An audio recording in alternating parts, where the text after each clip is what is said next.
NTV, turning on your world.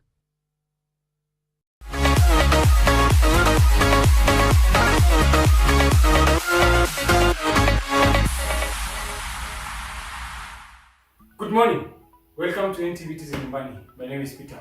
Leo tunafanya shoulder workout. I hope you have your water bottles with you. I had requested for at least 2 of this, 2 liter or 3 liter or 4 liters of a bottle of water, equivalent to that. Or even a dumbbell. If you have a dumbbell at home, 5 kg, 2 kg, 3 kg, you can still use them. And at least one more big one, could be 4 liter, 5 liter, 10 liter, depending on your strength and also your fitness level. We're doing shoulder, so we direct shoot up to doing jumping jacks, flapping the arms up and down. Okay, kabisa, totally, in totality. We're only doing 50 counts. That's going to be a warm up for today. Let's go. So if you don't have your water bottles with you, kindly get them right now as we warm up. Let's go. 1, 2, 3, 4, 5, 6, 7, 8, 9, 10, 14. 1, 2, 3, 4, 5, 6, 7, 8, 9, 30. More to go. 1, 2, 3, 4, 5. Flip those arms up and down, kabisa. 20 reps to go. 1, 2, 3, 4, 5, 6, 7, 8, 9. Those are 40. 10 more. Hizo mikono juu kabisa and flap them. Yes. Good job. 9, 10. We're shooting direct to the workout. Our first workout for the day. Tunafanya kitu inaitwa switch, grip and press, okay? So we're switching grips and pressing. So we start in here. Hapo. Fingers are facing you. Alright? So you press it, then you bring it to the center, then you press up. Side, press, center, press. Okay? All our workouts today, I want us to try and do 3 sets, 15 reps. Are you ready? We start. Let's go. Give me your own speed. And breathe. 2, 3, 4, 5, 6, 7, 8, push it, 9, 10, 5 to go. 1, 2, 3, 4, 5. Good job. How are you feeling? We're just starting up, okay? This is the first workout. Talk about tunaingia upright row, okay? Are you ready? 15 reps. Let's go. 1, 2, 3, look, 4, 5, okay? 6, 7. Good job. Let's go. 8, 9, 10. 5 more. 1, 2, 3, 4, and 5. Relax kidogo. Good job. Toka hapo tunaingia the Arnold press, okay? Are you ready? Remember, go on your own pace. Pole pole pole pole pole pole, okay? For your beginners, maybe you can be ranging between 5 to 7 reps. Intermediate at least 10. Advanced, I'm sure you're catching up, okay? Good job. Toka hapo tunaingia Arnold press. Alright? We good? So we're holding it here. The back of each bottle zinapatana hapo katikati, then we press it up. That's 1. Hapo. 2. Go on your own pace. 3, 4, 5. You could be using a 2 liter bottle of water, hata kama ni ile ya soda. Good job. Those are 6, 7, press it, 8, 9, and breathe. 10, 5 to go. 1, 2, 3, 4, and 5. Good job. Put it down. Relax mkono kidogo. From there, are you okay? How are you feeling? You feeling good? Toka hapo tunaenda the twisted. Okay? So we weighing, it's a weighted twist. So we're holding whichever bottle you have. I don't know if you have a 2 liter as your heaviest, if you have a 1 liter as your heaviest, or you have a 5 liter as your heaviest. So I want you to lift it forward, you twist it, then back. Okay? 1. Are you ready? We start. Look at my twist. Raise it, twist it, then back. Then back. Okay? 15 reps. Okay? The burning sensation is real already. Good job. I'll do it on this side. I'm sure you can see my movement. Let's go. 1, 2, 3, 4. If you have a plate, a gym plate, I'm sure you're able to rotate it much better than with a bottle. Those are 6, 7, 8, 9, 10, 1, 2, push it, 3, 4, last one, and 5.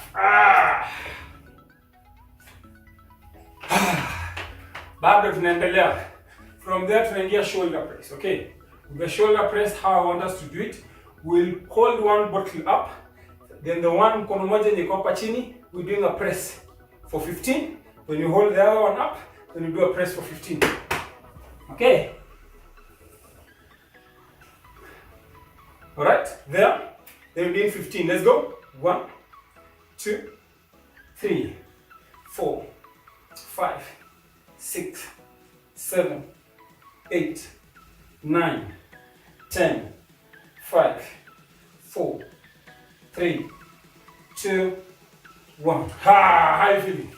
Inachoma. I know. The other hand, let's go. 1, 2, 3, 4, 5. 10 to go. 10, 9, 8, 7, 6, 5, 4, 3, 2, 1. Ha ha. How are you feeling? Relax. Relax the shoulders. I'm sure they may be starting to get numb now kidogo, but we still have a long way to go. Bado tujamaliza hata first set. Still have like 3 more workouts to go. From there, we're doing the front raises, okay? With the front raise, tunazi alternate hapa. So the first one, you lift, you hold it there. The other one comes, this other one goes down, okay? Are you ready? So, I start with my left there. My right goes up, the left goes down. The left goes up, my right goes down. Okay? How are you feeling? Relax the shoulders. I'm feeling it, trust me. These are 3 liters if I'm not wrong. And I'm feeling it, it's no joke. Good job.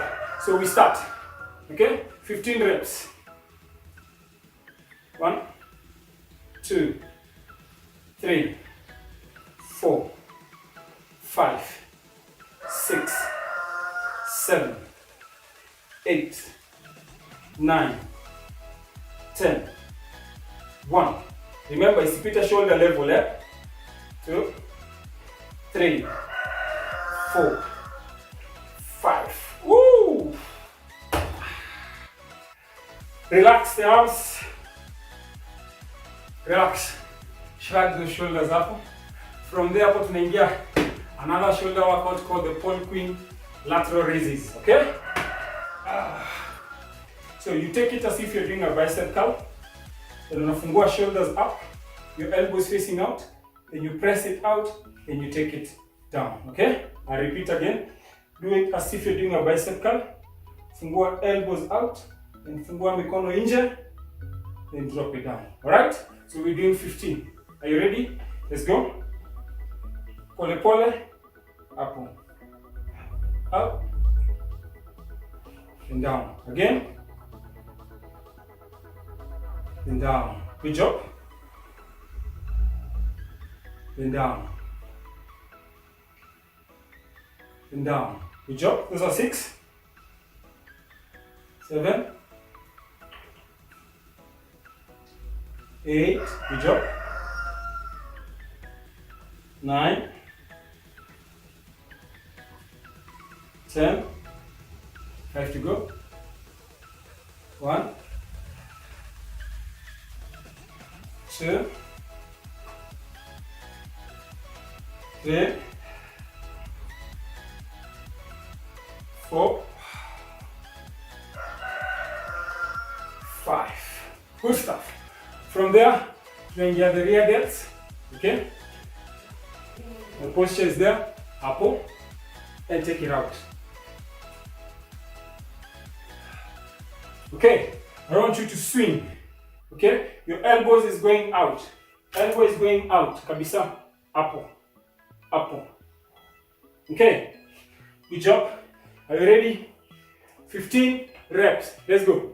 1, 2, 3, 4, 5, 6, 7, 8, 9, 10, 5, 4, 3, 2, 1. Set 1 down. Try and get set 2. Okay? How you feeling? Relax your shoulders. I'm sure the numbness is starting to build up. So relax them kidogo. Okay? I want us to finish the second set vizuri kabisa. The third set, even if time does not allow us, you have to do the third set. Okay? So relax. Good stuff. Tunaanzia hapa. Switch grip press. Hope you remember here. So you press up. Okay? Up. Are we good? Perfect. Let's start. 15. Press.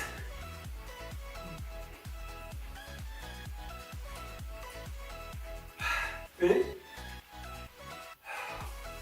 5. 6. 7. 8. 9, 10, 1, 2, 3, 4, last one.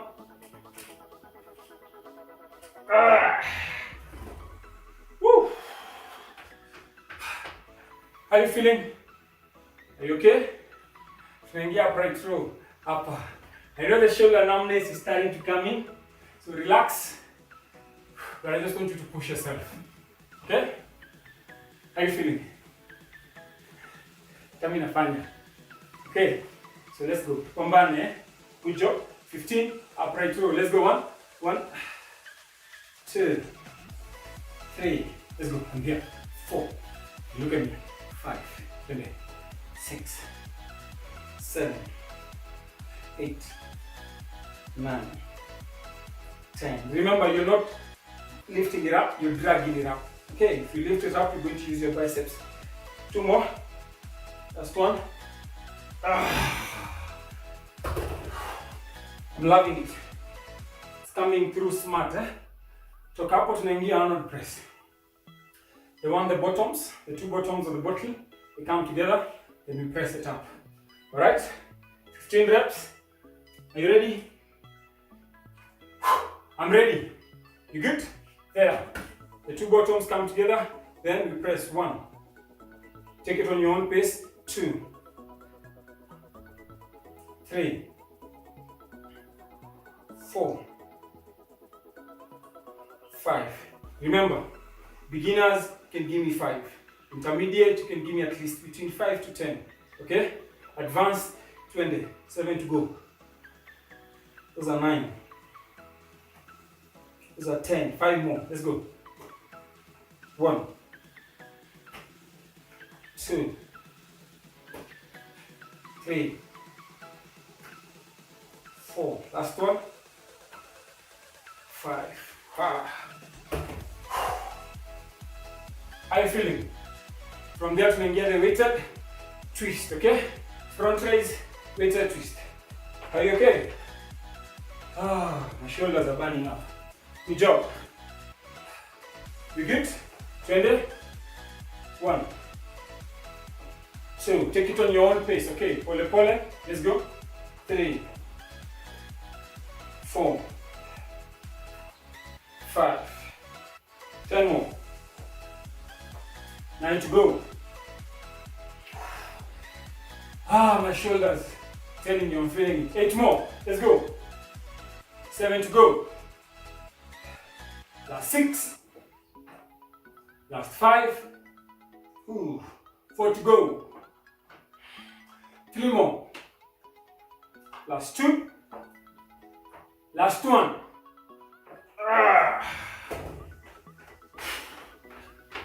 How are you feeling? Relax the shoulders. Hapo. Good job. Relax them. From there, mkono moja juu, we press. Are you ready? Are you ready? 1 up. 20, 15. 1. Give me your pace. 2, 3, 4, 5, 6, 7, 8, 9, 10, 5, 4, 3, 2, 1. How are you feeling? Yeah, I'm feeling it, trust me. Good job. The other hand, up. Let's go. 1, 2, 3, 4, 5, 6, 7, 8, 9, 10. 5 to go. 5, 4, 3, 2, 1. Relax it there. From there, front raise zinapitana sawa. 1 mpaka 15. Relax the hands kidogo. Your shoulders hapo. Relax it there. Breathe out. Breathe in. Out. Good job. Muscle tolerance pia is part of the workout, okay? We want to see how much your muscles can tolerate. So from there, gonna change katikati. Are you ready? Good job. I am. 20. 1, 2, 3, 4, 5, 6, 7, 8, 9, 10. 1, 2, 3, 4, 5.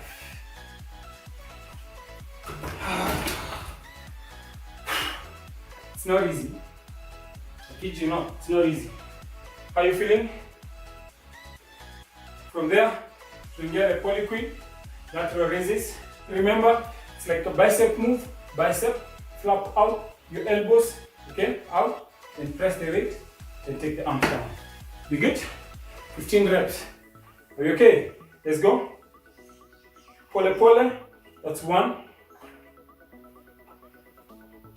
2, here.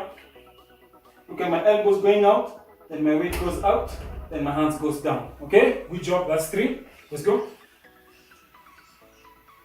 4, 5, 6, in the leg, 7,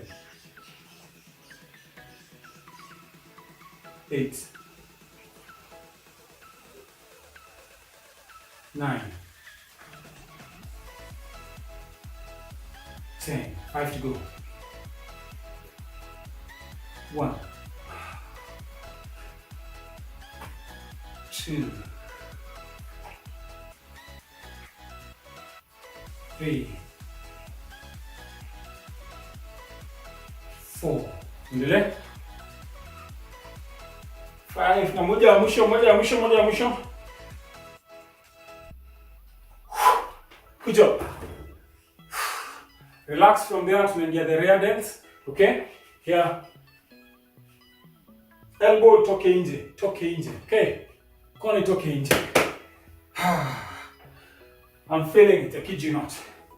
So, from there, the rear delts, 15 reps. Let's go.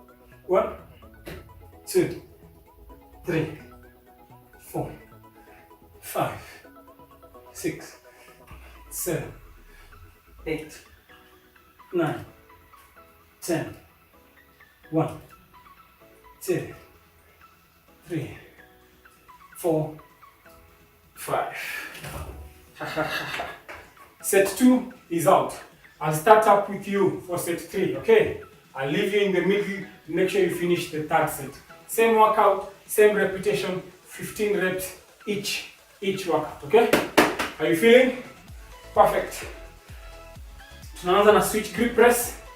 Nakupeleka the first round, 15 reps. Tuko set number 3. Remember, you have to finish it up. My time is up, but you have to wrap it up. You good? We here? Twende. 1, 2, 3. Give me some speed. Go on your own pace, either way. 5. Let's go. 6, 7, 8, 9, 10. 1, 2, 3, 4, 5. How are you feeling? I'm telling you, I'm feeling the numbness already personally. I'm sure you're feeling the same. Remember, the right form matters in all the workouts, okay? Just not doing it to finish. We're doing it because we want you to get the value in the workout, okay? And no injuries at the same time. From there, tunaingia upright row. We're still on the third set, okay? Penye nitaachia, mnamalizia. Let's go.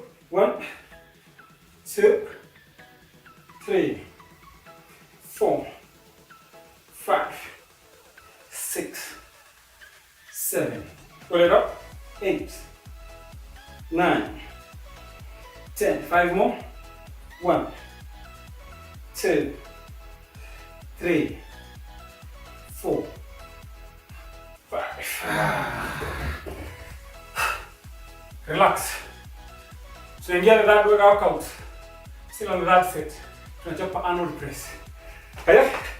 How are you feeling? Relax those arms. Swing those shoulders. I'm sure the tension is starting to build up. The numbness on your shoulder, I'm sure, is starting to build up. We're almost done. Good job. We're there. Arnold press. Remember, the back of the bottle comes together. Then we press it up. 1, 2,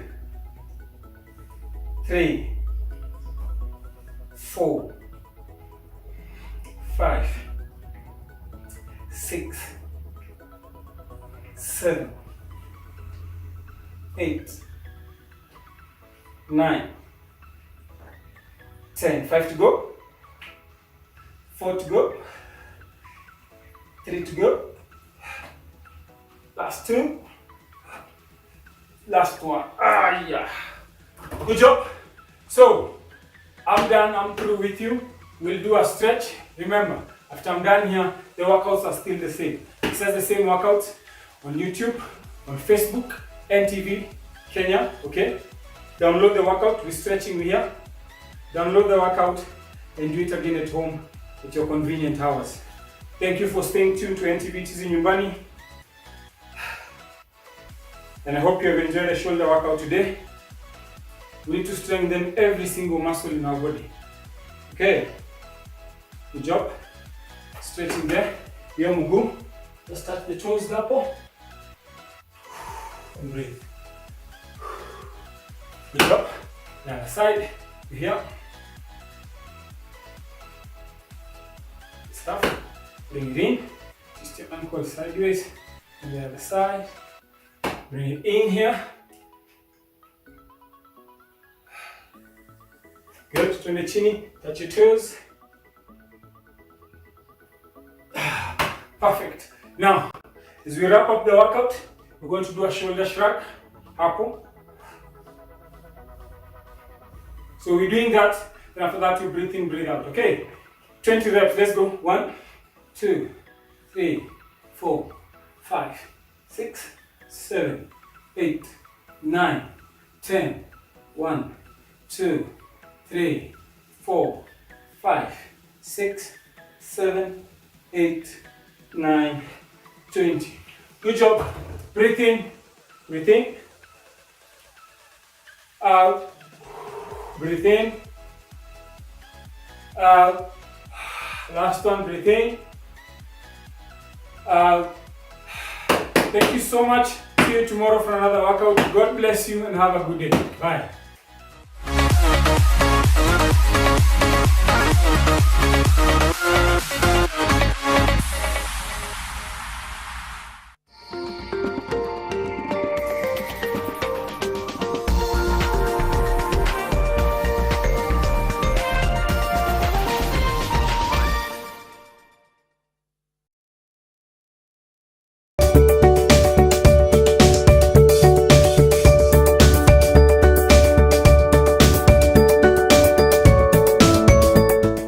The Kenya Film Commission, in line with its mandate and function of promoting development of local content and establishing a film fund, has established a film empowerment program that will provide film and video related funding.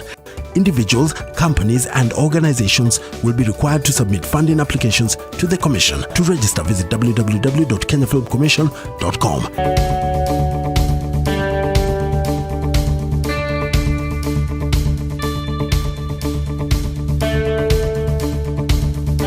Applications are ongoing for the June and September 2020 programs for diploma, bachelor's, master's and PhDs in all our campuses with online classes available.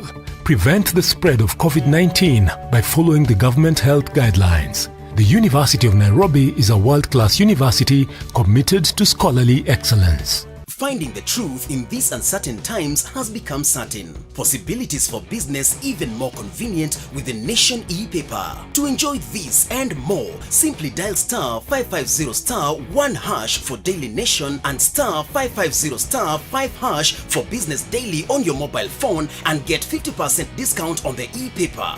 Yes, for just 20 shillings each, the truth will find you and more possibilities right where you are. Dial star 550 star 1 hash for Daily Nation and star 550 star 5 hash for Business Daily today. Terms and conditions apply. Let us continue to worship and pray as individuals and families, and our God will surely hear us as we act in obedience to the book of Isaiah 26:20. Go, my people, enter your rooms and shut the doors behind you. Hide yourselves for a little while until his wrath has passed by.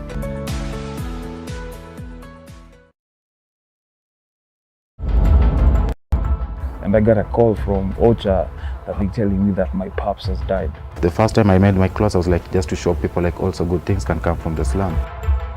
Then I used to sleep in that studio, and they didn't even know that I used to sleep there. I slept like lots of time hungry without knowing where I'll be able to get food. Yeah. If you're in a position of power, like the president, how would you run this country?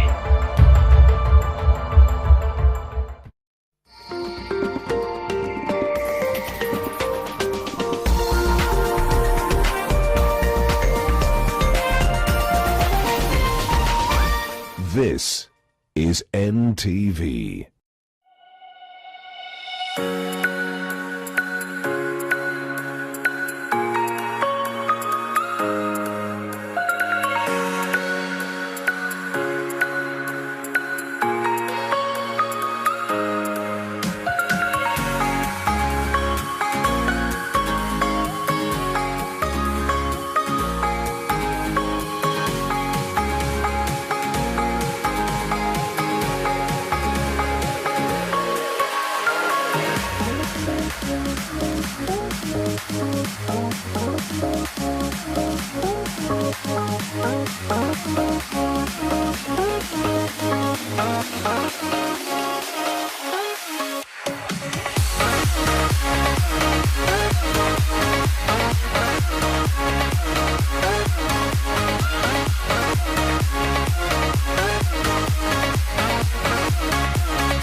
morning, East Africa, and welcome to yet another broadcast of Your World as we all try to make sense of the new normal. Now, speaking of which, for some, the coronavirus pandemic is serving as a reset button to evaluate life and invest on what is important. For others, it has literally taken away either family members who have passed on, jobs or businesses that have been lost, and for some, it's relationships. Today, we speak on second chances and remind each other that it doesn't matter how bad it gets, there is always a light at the end of that tunnel.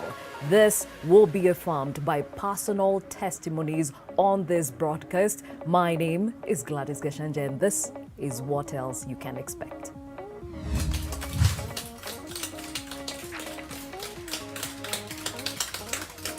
At 106 years old, she has fully recovered from COVID-19. Clearly, there is hope. When I heard those birds slam her, I knew it was for real. She was wrongfully accused of theft, which landed her 1-year sentence. How did her life bounce back from that? Well, her story and many more on this broadcast. Hope is the beautiful feeling you have inside you, that everything will happen the way you want it to. Learn a little bit from Ashwin on the aesthetic nature of hope.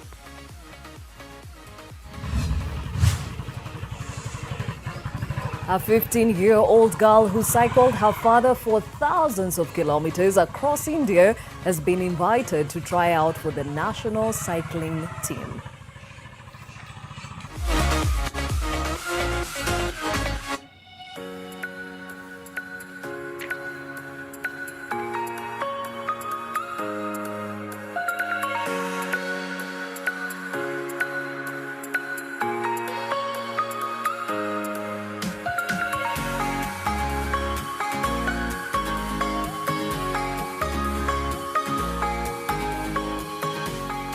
So as I said earlier, today we're taking time to inject some positivity even as we face an uncertain world. Now, we don't have a question of the day, but we're asking you to send a message of encouragement and hope to uplift those who are going through a hard time in this COVID season. And you can also share your favorite inspirational quote. Remember, you can write to us on that hashtag new normal on any social media space, or send us a video with our message of encouragement or your favorite quote on that WhatsApp number at the bottom of your screen. And I will kick you off with one of my favorite quotes.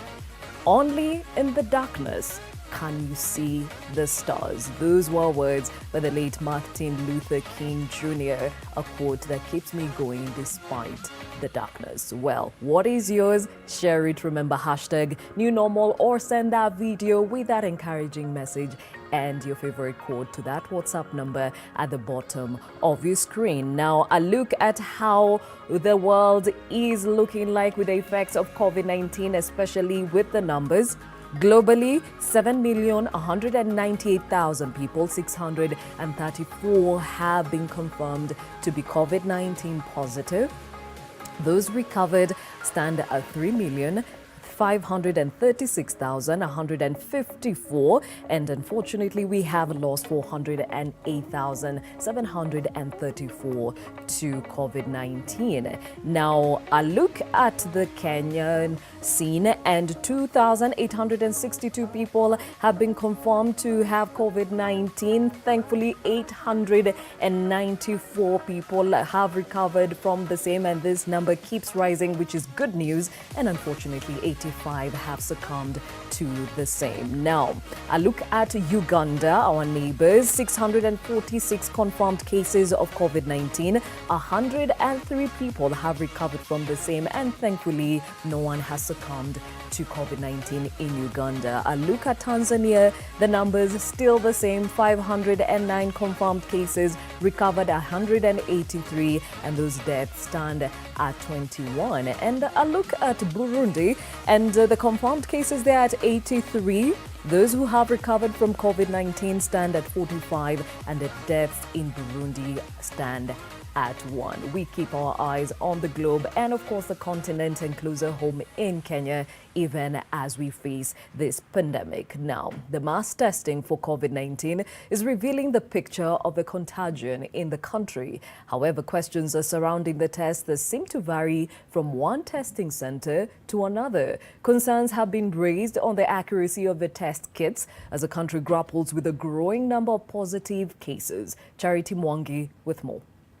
First comes the test, then the fear and anxiety of results. You are either positive or negative. Then comes the overwhelming feeling on what are your options. Either you will be quarantined or resting comfortably on the confirmation of negative results. 2 domestic helpers in Nairobi had gone through the procedure, if only to keep the families they work for comfortable. The results that they got from Lancet Laboratories were shocking. The 2, who will remain anonymous, tested positive for COVID-19. They sought a second opinion. One went to the Nairobi hospital, while the other one opted for state-run KEMRI for another round of tests. In the time between receiving the first test results and the second results, obvious precaution had to be taken. The 2 were isolated with the families they work for, ordering for more tests to confirm their status. All the tests came back with a resounding negative result. It may be unclear which of the results were correct. But what is clear is the fact that some of the positive cases being reported by the Ministry of Health may in fact be subject to human error, as Health CAS Rashid Aman admits. The testing protocols of laboratories. Even with a standardized testing protocol, because it is humans who are involved in the process, there is can always be some level of error where tests may vary in terms of their results. According to the founding partner at Lancet Laboratories, Dr. Ahmed Kalebi, the kits used at Lancet are superior and more sensitive than those being used by other laboratories. He claims that it is unlikely that the error was on their side. He says, and I quote, "Our tests are very specific.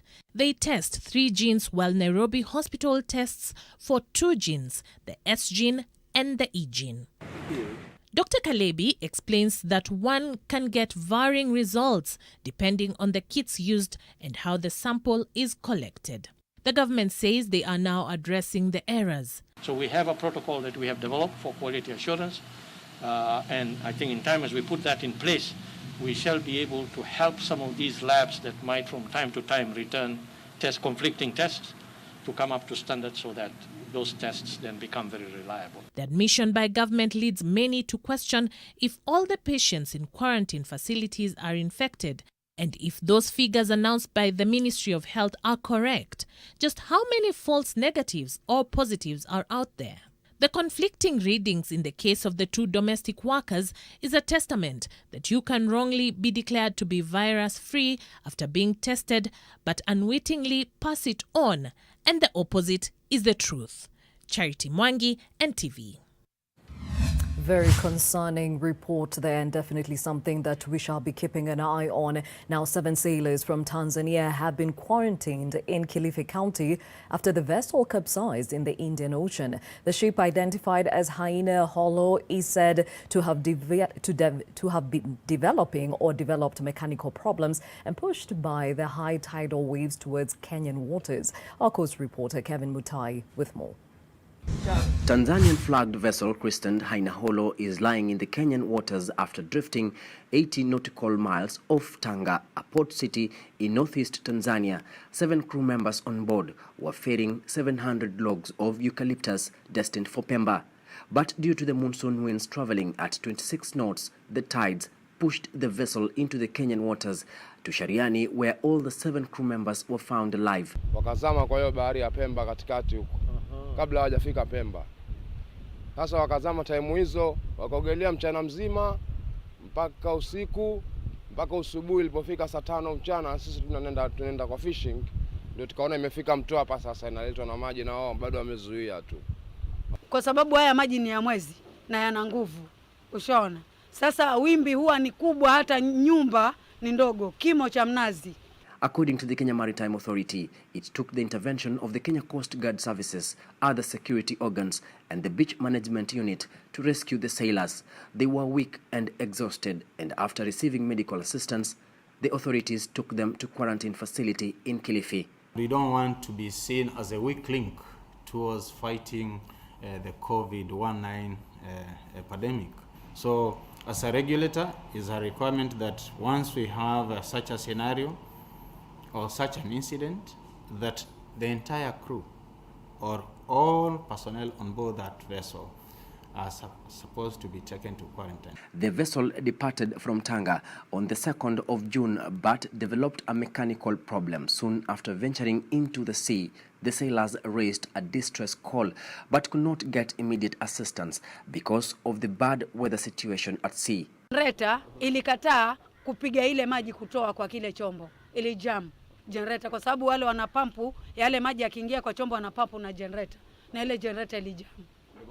Ndo maji yakaingia. If you have a small vessel and you are venturing into the sea or into the inland waters, strong winds in excess of 25 knots, and then with those waves, then you don't expect to have a good sail. Rather, you're going to experience a lot of difficulty. Efforts to retrieve the shipwreck have been futile, with reports that the rough waters have destroyed the vessel. KMA is conducting marine safety and compliance campaigns in Kilifi, Mombasa, Homa Bay and Siaya counties to reduce water incidents. A fortnight ago, 2 cases were reported, but there were no fatalities as marine regulators warn seafarers of adverse sea conditions. Kevin Mutai, NTV, Mombasa. And in the continent, South African grade 7 and 12 students go back to school as lockdown restrictions ease. At the Winnie Mandela Secondary School in Tembisa, Ekurhuleni, 234 students are back in class for the first time since March 18th. Since recording its first virus case on March the 5th, Africa's most modern nation has reported nearly 46,000 infections and 952 deaths, registering at least 1,000 new infections daily in recent days.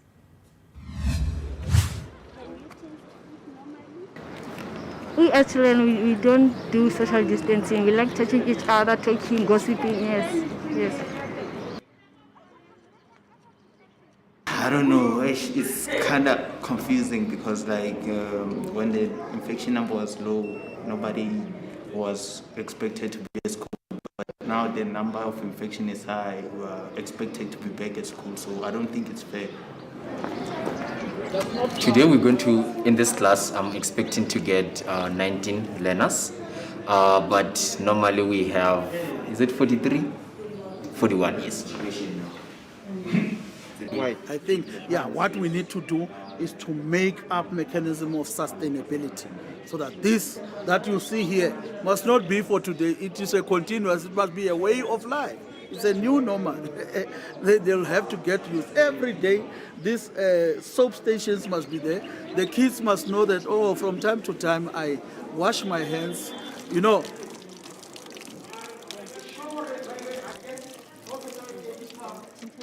Elsewhere, for Generation Z in the teens and early 20s, the COVID-19 pandemic has been a defining experience. While it has forced many to delay life plans such as work, education and travel, youngsters around the world have come up with inventive ways to fight the virus and help their local communities.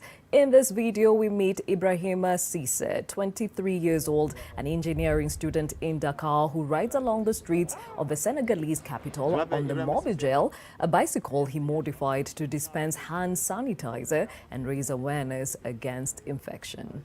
Team leader de l'équipe Inactus ESP, avec lequel nous avons à développer dans le cadre de lutte contre le Covid-19, le projet Mobigel. Quand nous appuyons ici, la poignée elle actionne, on va dire, le bouton pour le gel, et on a le gel qui tombe, qui passe par ce tuyau. Now to something that points us to our conversation of the day. Once a senior banker manager, Teresa Njoroge, was wrongfully accused of theft, which landed her a 1-year sentence. She served the sentence with her 3-month-old daughter. Now Teresa was released after 8 months, and thereafter a successful appeal cleared her of any wrongdoing. She was also compensated for the wrongful imprisonment. Today, Teresa is a CEO and co-founder of Clean Start, through which she gives women behind bars a second chance. This is her story. My name is Fatia, daughter of Jasho, wife of Kamweru. I used to be a banker for many, many years, like 25 years. Then some people stole some money, and I was involved by way of holding the keys only. So when we came back after Easter period, we found all the money was gone. So I was locked in at Langata Women Prison for 4 years. But after remission, I was released by President's pardon. It takes a toll on your mentality, on your physical being, and most of all your friends. It robs you of your friends. And it takes a while for you to reintegrate back to the society. I'm still looking for me up to today, despite being out for almost 6 years, going to my 7th. I don't know who I am. Seeing these women come in and out of prison over and over again, I say to myself, as I fight, to get my justice, let me fight with the other women as well.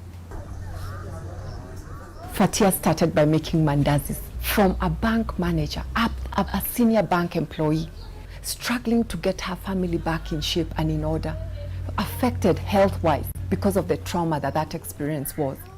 But you know what? She's been resilient enough to keep going, start with one of these stalls, and now she has 3.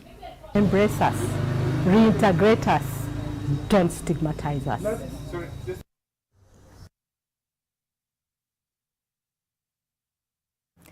A story by Fatia, and of course, Teresa Njoroge actually shoulders our conversation of the day, second chances. And we are here to actually inject some positivity and some hope that despite the uncertainty around us, that there is hope at the end of the tunnel, and you can rise from the ashes despite what it is you have lost. Or if beneath that mountain feels like it's too high to scale, there is hope and you can. And as you heard in that story, Teresa Njoroge is with us in studio. She is a founder and CEO, Clean Start Solutions, and she's also a criminal justice reform advocate. Thank you for making time.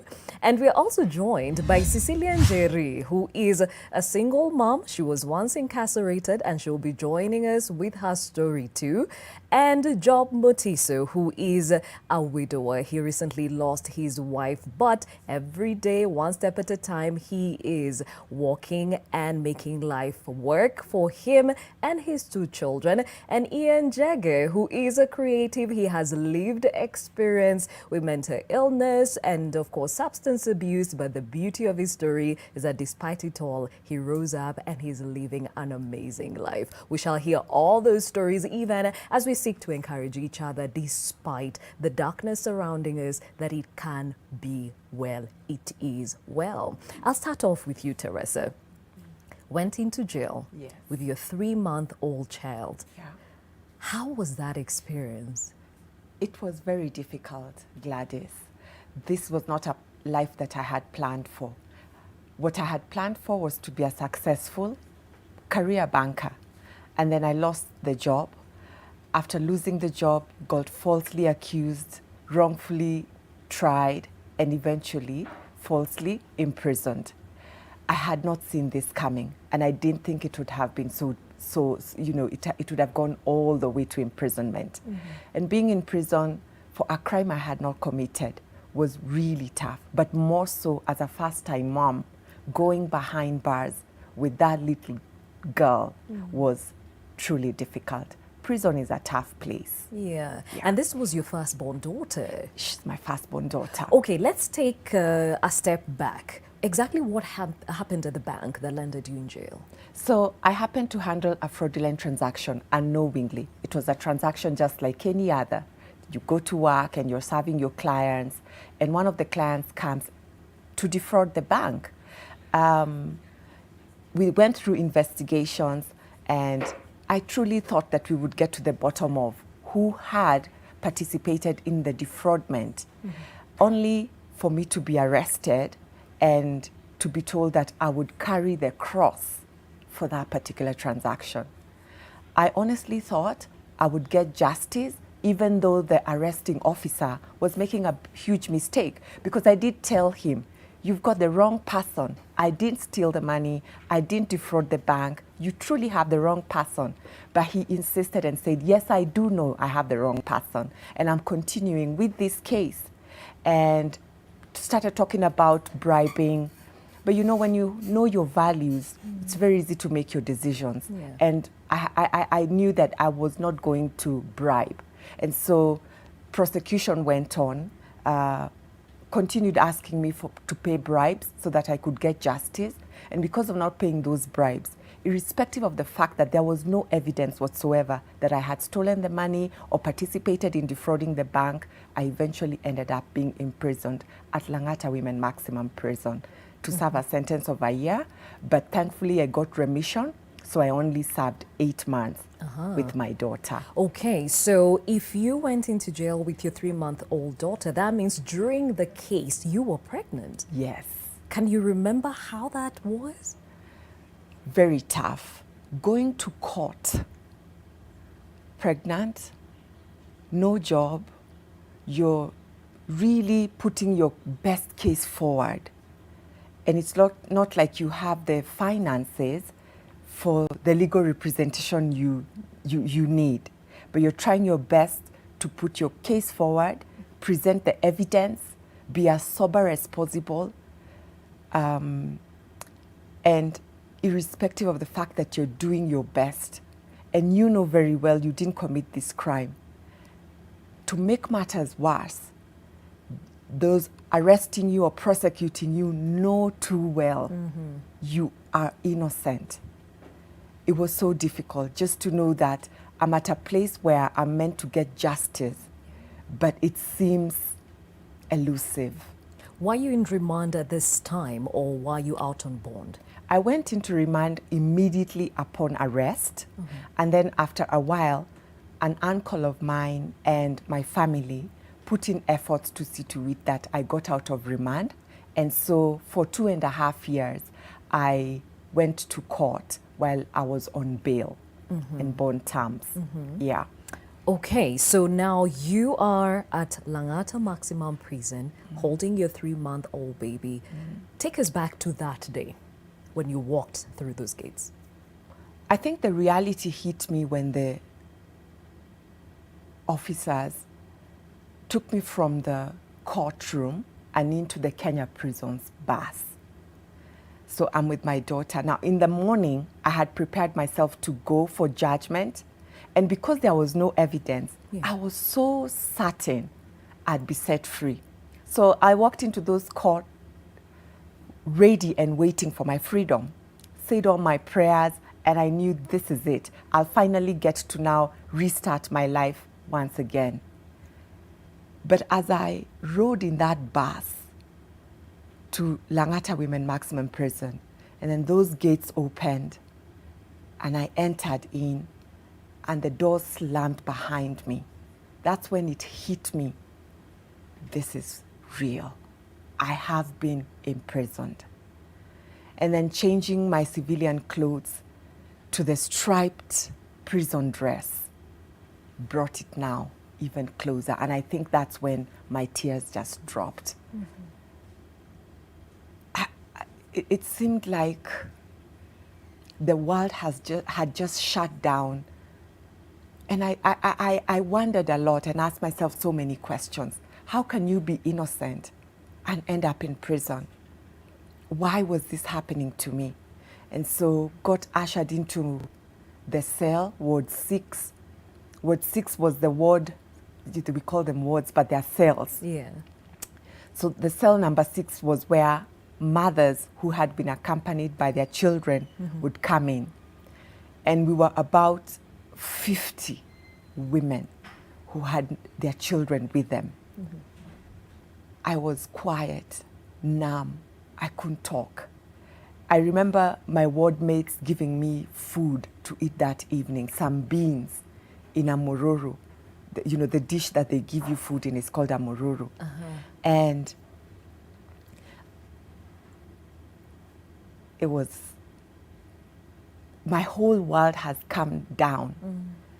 And I remembered how I had worked so hard to even get into the banking world, going to university, just doing the best I could to be a law-abiding citizen, working so hard in my career.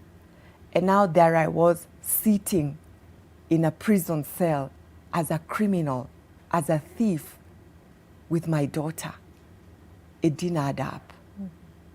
I felt like I had just been shut out and silenced, voiceless. You just feel powerless. And I looked at all the other women, the noise that was in that cell. For a minute, I wondered whether I had died, and so this was hell. You know, the noise, and we were so crowded. It's nothing I'd ever have imagined. It was very difficult to fathom and to adapt. I had never imagined of life in prison, had no idea what prison life was all about. I had never ever come into contact with police or broken the law or anything. So that adjusting was just so difficult, truly difficult to make. But after about 3 months, I started talking. I started easing off and just coming to the realities of the fact that prison was now the place where I'd bring up my first child and spend the rest of the months. I actually didn't understand remission or reduction of the months, so I thought I'd be there the entire year, and started interacting with the other women, listening and getting to understand why they were in prison. Because everyone knew I was there because I was a bank manager thief, since it had already been aired within the media. So people knew I was in there because I was a bank manager thief. And I didn't have to explain much about my story. I think for me, the big question was, where's the money? And everyone in prison says, I didn't commit this crime. So I stuck with the line, I didn't commit this crime, but why are you here? And as I started listening, carefully listening to these women, because you have a lot of time in prison, it started dawning on me that I wasn't the only innocent person who was in prison. There were quite a number of them. But then it also was even more sad, the fact that most of the women who were there were not in there because they were a threat to society, or they were criminals. They were actually petty survival crimes that had brought them into prison. A hawker, a woman was just trying to make ends meet. And all of a sudden, I got out of my pity party and looked at these women who had not come anywhere close to the kind of opportunities that I had had, a good education, a beautiful job opportunities, a loving family. These are women who had really tried to survive, dropped out of school, didn't have capital to start businesses, and while trying to make these ends meet, somehow, some way, ended up being imprisoned. Maybe didn't have a license or was prostituting to take some food back home. Whatever petty the crime was, these women truly had gone to try and bring something back home, and in that event ended up in prison. And that definitely is how Clean Start was actually fathomed within the confines of Langata Women's Maximum Prison. And now it is a reality, giving life to other women. And speaking of which, Cecilia Mwangi now joins us, and she's called Cecilia Njeri to be precise. She now joins us. Cecilia was incarcerated for a year for child neglect. Cecilia, ni nini haswa ulifanya ndio ukaenda kule Langata? Vile nilifanya ilikuwa hivi, nilikuwa mama wa watoto watatu. Nikatupwa na bwana, nikaenda kukomboa nyumba. Sasa vile nilikuwa nimejikalisha na hali ya kutafutia wale watoto watatu, nikapata mtoto wa 4. Huyu anaitwa Mudhoni. Sasa mimi nilikuwa nimekomboa nyumba, ilikuwa ya mabati. Sasa wewe ni mama watoto watatu na umepata 4. Mimi sasa nikaona watoto wamenishinda kulea. Kulikuwa na rafiki yangu mmoja akaniambia tuwapeleke children's home, iko kule Kiambu. Na shida yenye nilikuwa nayo, mimi niliona ni vizuri tu tuende. Nikaenda nikawacha kwa gate. Kumaliza tu wiki moja, nikakuwa nikitafutwa na maafisa. Wakanipata tu kwa ile nyumba. Nikashikwa mimi na Mudhoni, kalikuwa tu ka miezi 2. Na nikapelekwa mpaka Kiambu, huko children's home. Ilikuwa stress sana. Ukipatiwa watoto wako, ulikuwa tu umewaacha juu ya shida. Tukawekwa kwa gari ya police mpaka Kiambu police station. Mimi na watoto wangu wote 4. Hiyo siku tulilala huko. Asubuhi watoto wangu watatu wakakuchiwa. Wakapelekwa children's home mwingine. Na mimi Kiambu nilikaa mwezi moja. Hata huko siku mtu anakuja kuniona. Juu hakuna mtu aliyekuwa anajua kwenye niko. Nikakaa hiyo mwezi. Nikapelekwa judgment. Nikafungwa mwaka. Nikashindwa sasa hii ni nini? Jela mwaka. Mudhoni sasa hiyo akona 2.5 months. Tukapelekwa tu mpaka Langata. Sasa, ukifika hapo sasa kitu yako. Sasa wakati ulipelekwa jela, kabla hata tufike kwenye jela, kosa ambalo ulifanya ni kuacha watoto kwenye gate ya children's home. Nilistakiwa na child abandon. Kwa hivyo ukipeleka mtoto kule children's home lazima ufuatilie masharti fulani. Niliambiwa na huyo manager, ni lazima upitie kwa chifu wenu, wakuje waangalie kama uko na hiyo shida, ndio uandikiwe barua sasa. Sasa mmefika Langata Women's Maximum Prison. We na Mudhoni, maisha ilikuwaje? Maisha ilikuwa ngumu. Sasa sijawahi ona kitu yenye niliona wakati huo. Mnaenda bafu pamoja. Chakula inapikwa, ya sapa inapikwa saa 5.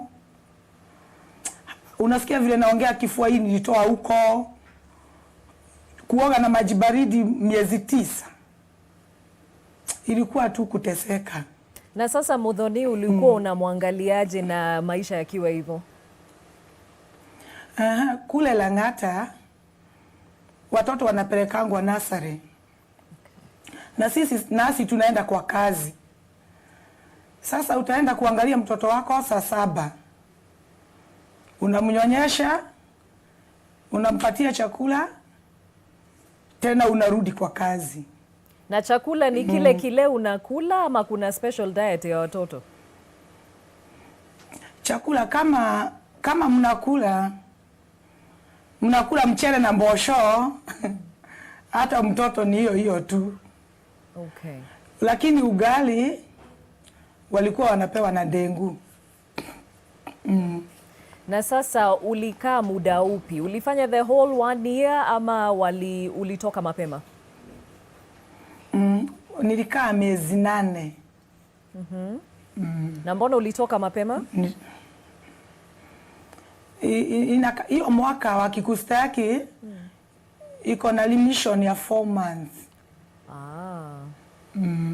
Na sasa uko kule, unajua umeingia jela sababu ulikuwa na shida, tena shida zimeongezeka.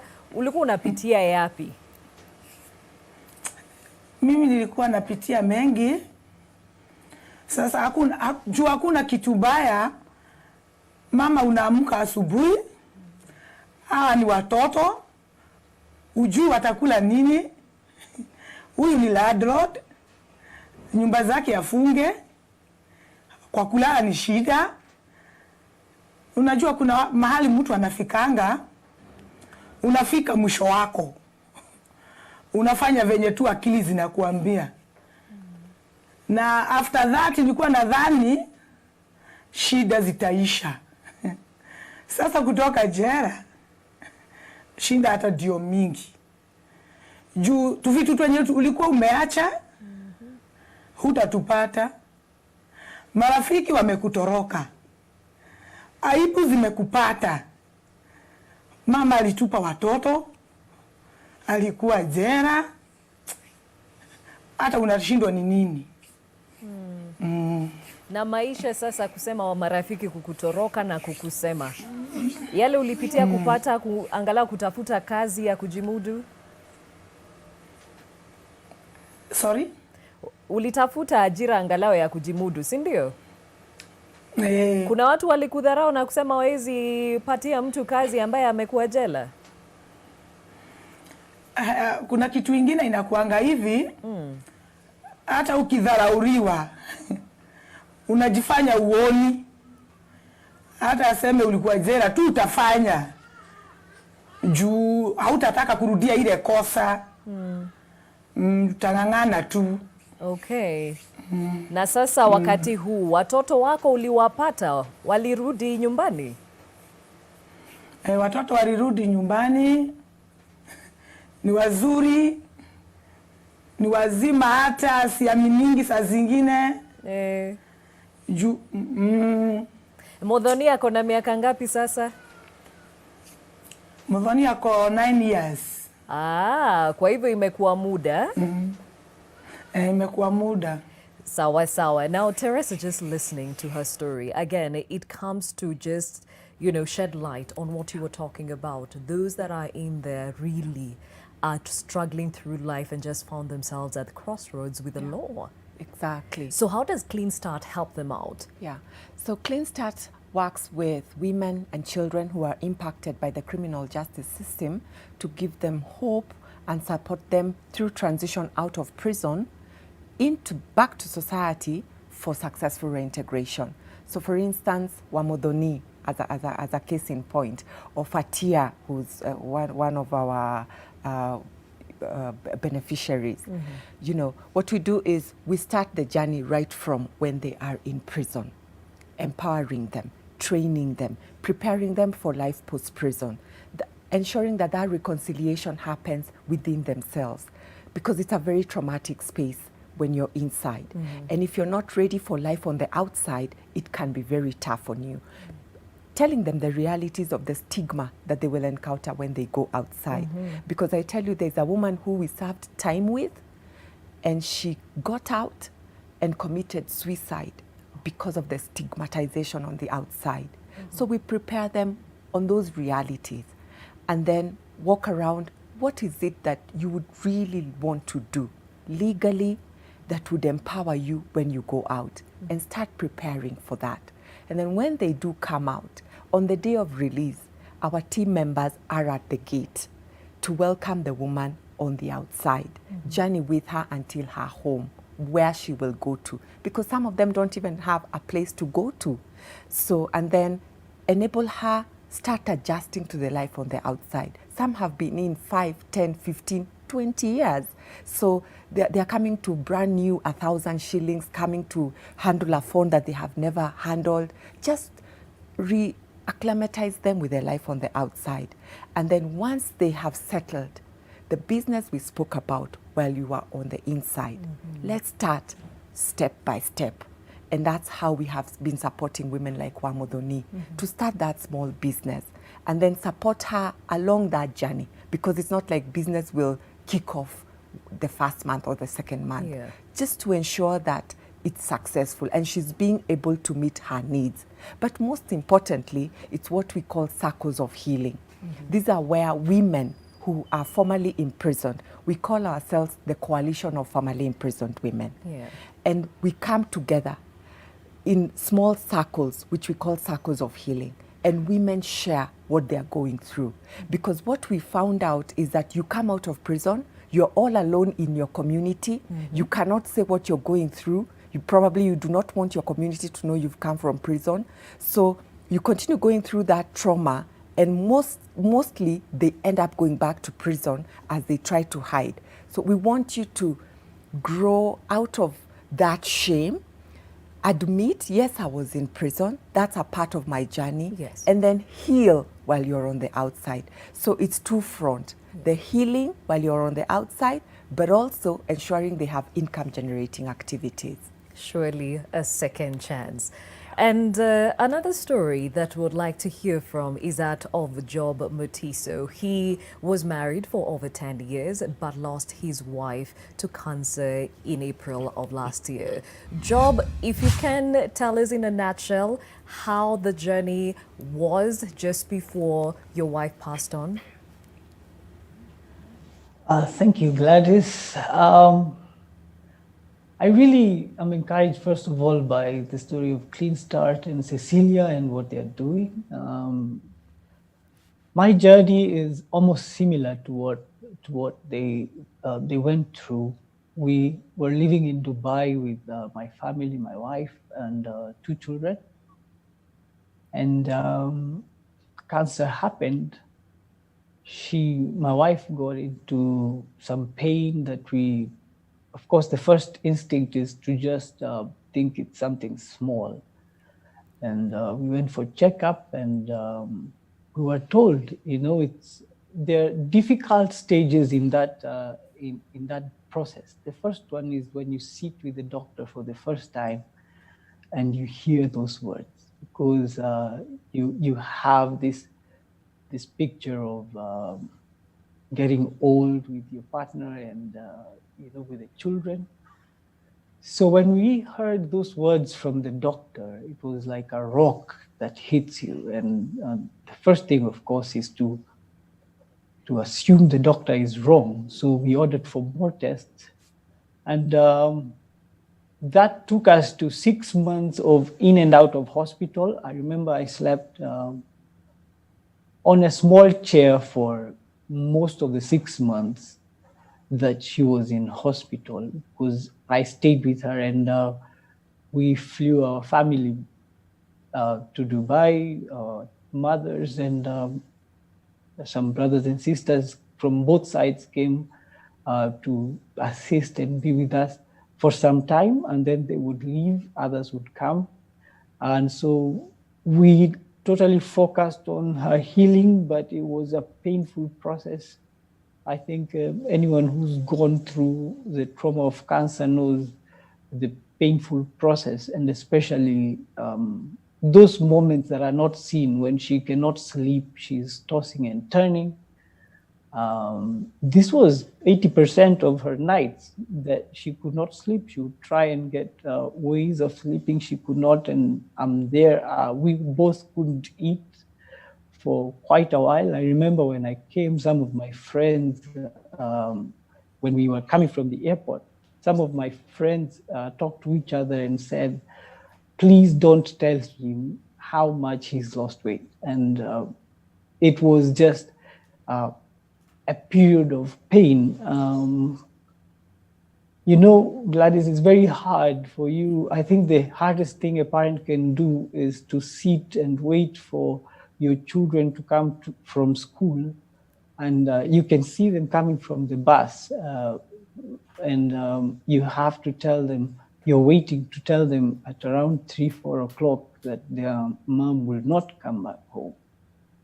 I think that was the hardest 2 hours of my life. I do not wish any parent to go through that.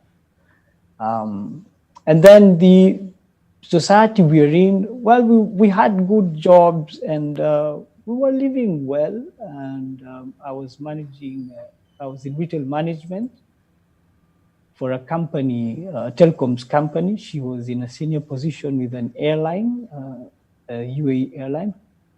And so we probably had a kind of life many people had wished to have.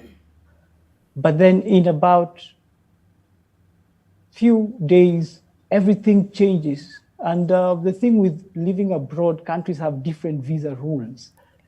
In UAE and GCC mostly, if you have your job, you have your visa, you can stay. It's not like the US and Canada where you can get permanent residency.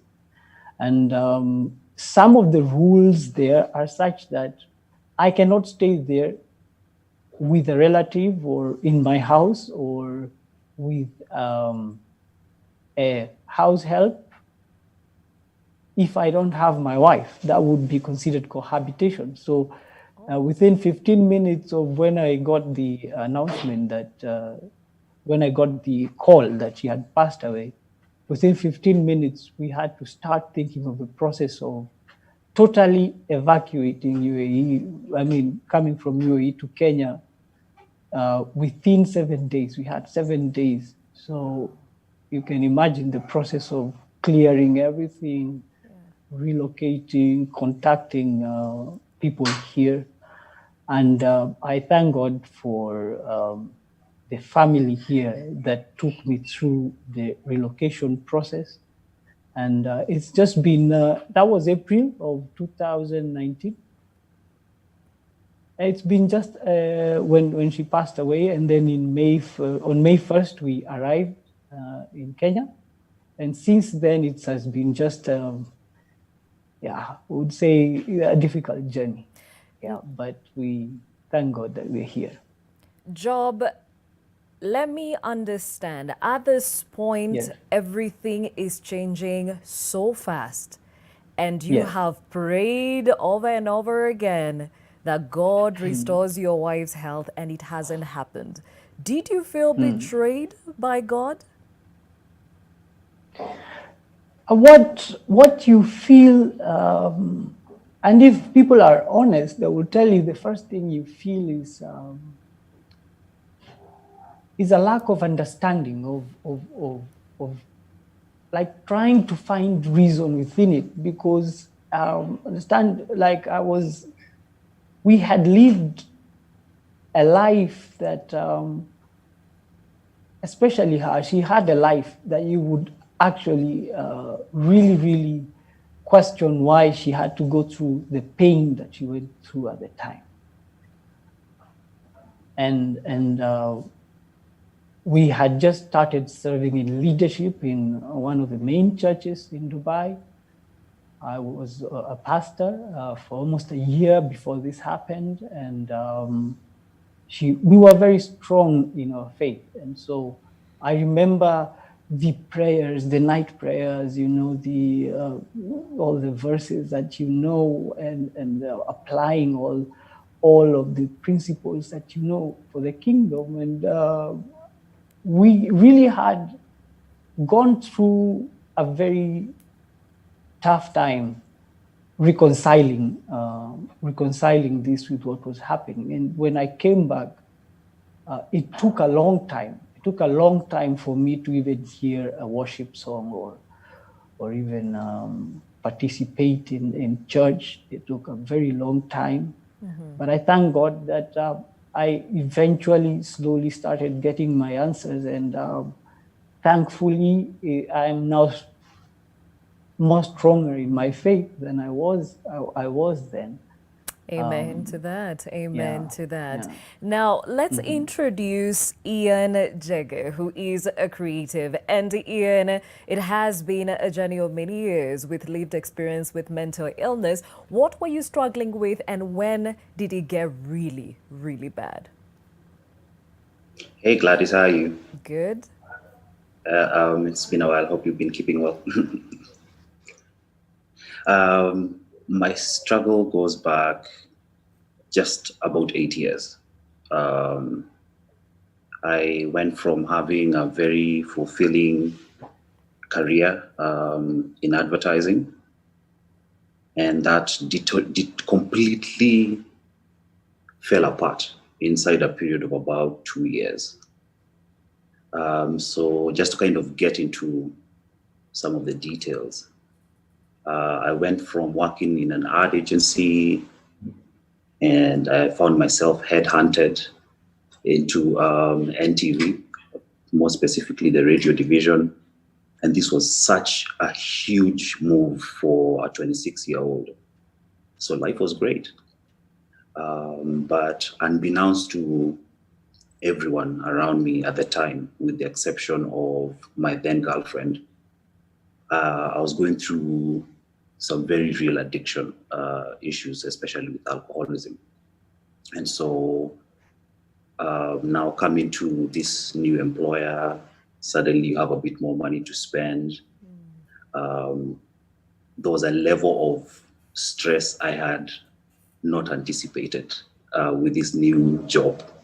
See, the thing that most people fail to realize is when someone is willing to pay you more, they also expect a bit more from you. And so with stepping into the new role, with a new level of pressure and the unchecked alcoholism, it just formed a perfect storm. And I think it was 6 months after that move, vocationally, that I really began to unravel. At one point, I completely went AWOL from work and from my family, from my loved ones, and they could not reach me for a long time.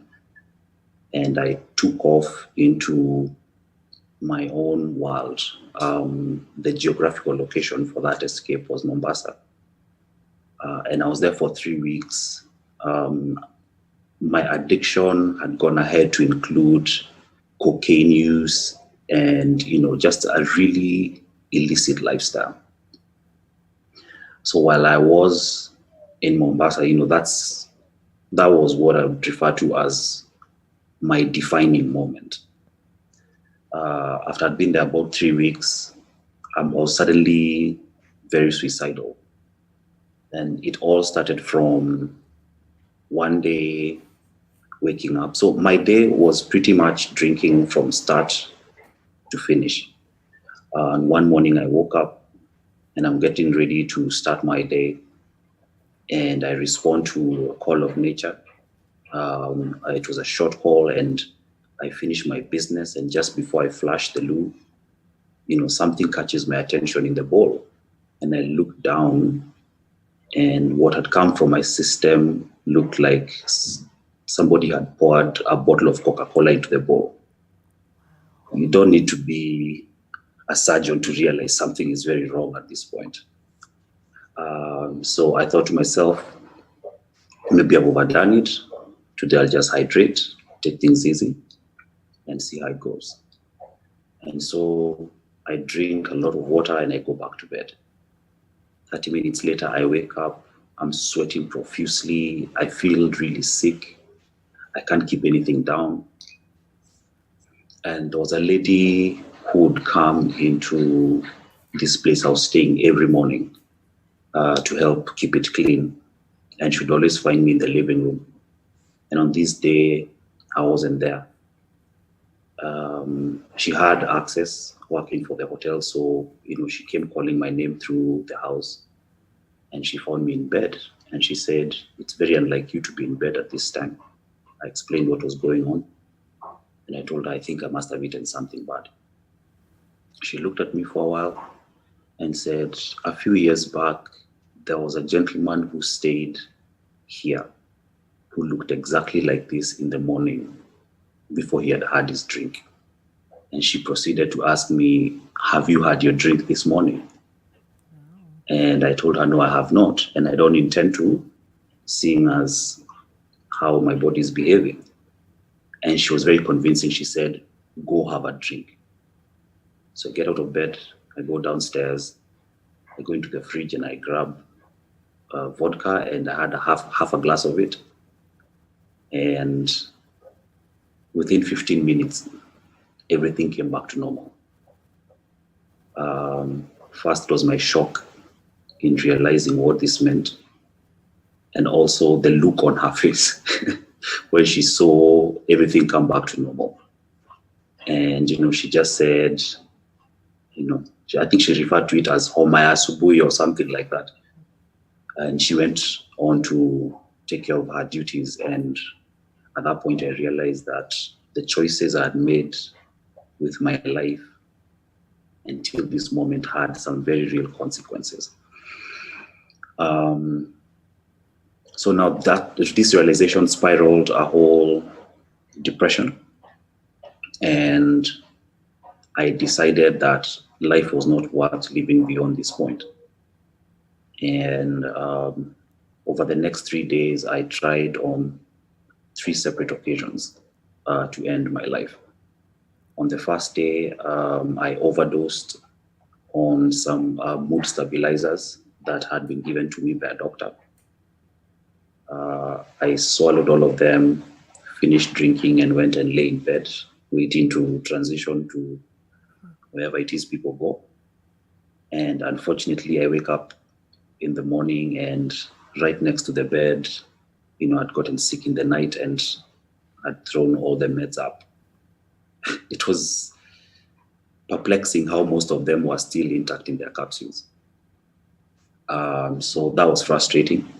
The next thing I tried to do was I went to the balcony and I tied the clothing lines and rigged them into a rope, tied them up in the gutters, and I tried to use those to hang myself with.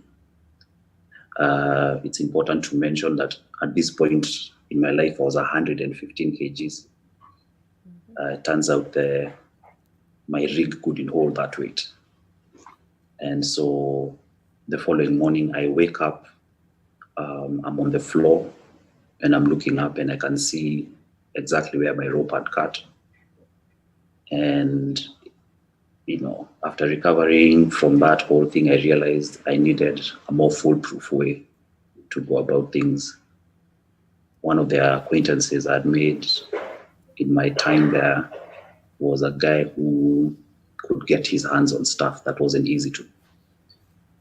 And I convinced him that I needed a firearm. He somehow managed to get his hands on that. He got his hands on a revolver with 3 rounds.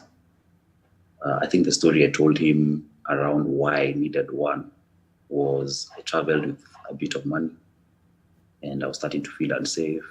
I think I even told him I had somebody trying to enter the villa last night. So, he bought the story, brought me the firearm. We had drinks and he went about his business. I remember that day was a Friday. And I was sitting in the living room, and I remember thinking to myself, this represents my final moments on God's green earth. I had decided that as soon as I was done with my bottle, I was going to go upstairs and use the firearm on myself. Well, I had about that much left on the bottle. My phone rings, and it was my grandmother, and she's the one who raised me and my sister. But I need to backtrack a little bit just for you to understand why this is so significant. Okay, Ian, right. At this point, I went too far. Let's just take it a step at a time. But All that right. phone call is what changed your life forever, That's right? correct. That's correct. All right, we shall talk about the role of mama even as we talk about the support system and the importance of the same even as you rise from the ashes, and we'll do that after the short break. But as we had asked you earlier on, is to send us messages of encouragement and of course hope to uplift those who are going through a hard time in this COVID season. And you can also share your favorite inspirational quote even as we encourage each other during this time. Now, you've had stories of people who've been there, hit rock bottom, but they are here to tell their story, which means they actually made it. And speaking of which, I have Daniel here who says, with formal employment scaling down, it is high time people get out there, put your academic papers aside, find something you can do, hustle hard like a school dropout, because pride and sitting down can't pay the bills. We will overcome one day. Very well said. Another here from Sophie who said, from that good book, which is the Bible, a righteous man may fall 7 times, but he gets up again. Yes, something you can hang on to. Naya who says, even in darkness and silence, there is beauty. That is a quote from Helen Keller. Another from Joyce Wamirua who said, they tried to bury us, but they did not know we were seeds. That is actually a very inspirational quote. Remember that when the things are really down. And Wife says, as you pray, remember that God will never create a world for you that makes him unnecessary, which actually entails that he is always there to help you out. Paul Karingithi who says, to the world, you might be one person, but always remember to one person, you are the world, even when it doesn't make sense.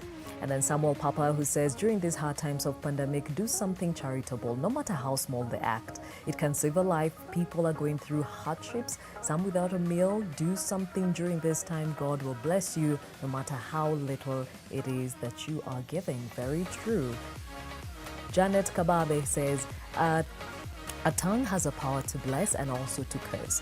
Each morning you wake, prophesy your day, great things in your day, and leave it to God. He has done before and he will do it for you again. Another from Agnes Benjamin who says, all is not lost. I know it's hard, but we shall overcome together. With God, it shall be well. Amen and amen. A Master Frank Pilo who says, Pangeni uzazi, do not give birth to many children. Thank you and God bless you well. It's called wisdom. You only take what you can actually handle. And even as we take a short break, let me leave you with a quote you can ponder on. Hope itself is like a star, not to be seen in the sunshine of prosperity and only to be discovered in the night of adversity. That is a quote from Charles Hayden. And at that point, we take a short break. We'll be back with more of these inspirational and personal stories. Stay with us.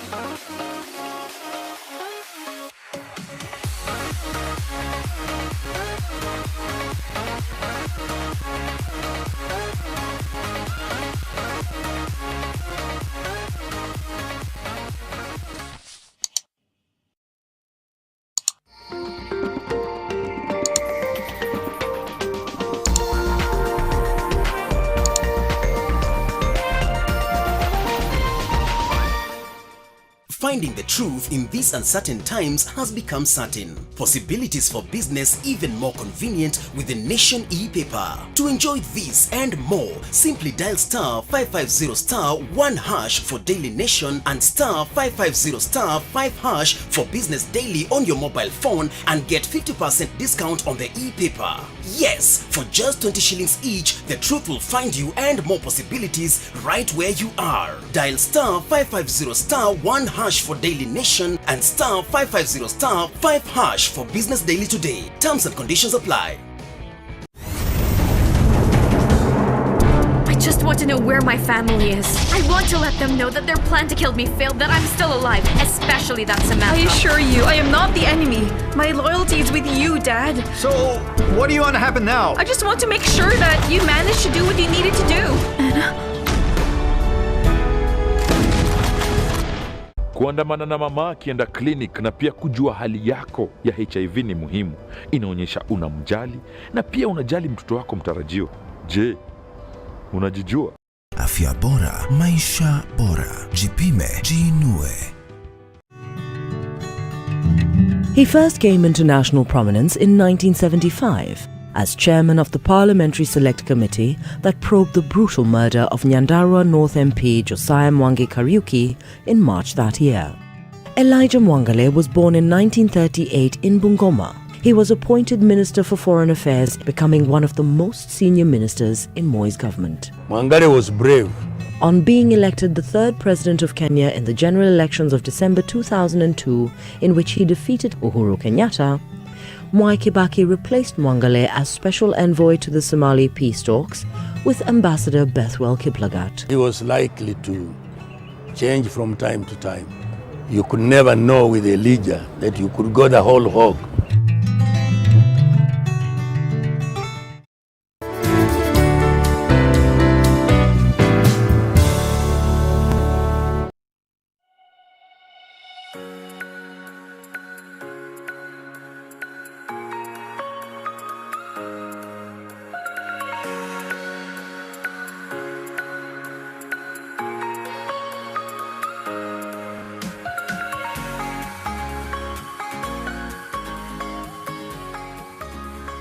Thank you for staying with Your World. My name is Gladys Gachanja. This show is actually to inject some hope and some positivity in our lives, even as we go through these uncertain times. And we have been listening to personal stories that are encouraging through this, even as they have gone through their experiences and are here to share their stories with us. And to start off this hour, another quote for you: hope does not disappoint. And actually, that's not the one. If you're still breathing today, you have a second chance. That is a quote by Oprah Winfrey. The fact that you're alive and kicking today, right there, is a second chance. As I mentioned, I have Teresa Njoroge, founder and CEO, Clean Start Solutions. Cecilia Njeri, who is a single mom, has been incarcerated before. Job Mutiso, who is a widower, just lost his wife in April of last year. And Ian Jagger, who is a creative, and he has just shared his story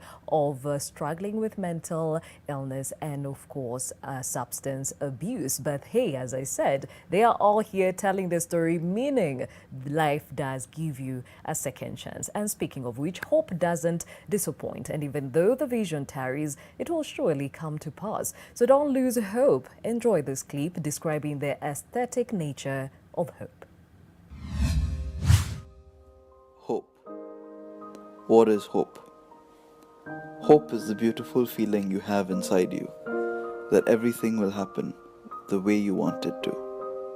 Something you cherish, something you don't want to lose. Many times we lose this hope we have, and in just a matter of seconds, the best feeling in the world has just become the worst. And we keep on trying to get the spark of hope back, keep reminding ourselves that everything will go well. And in the end, hope has done it for us. Hope is beautiful.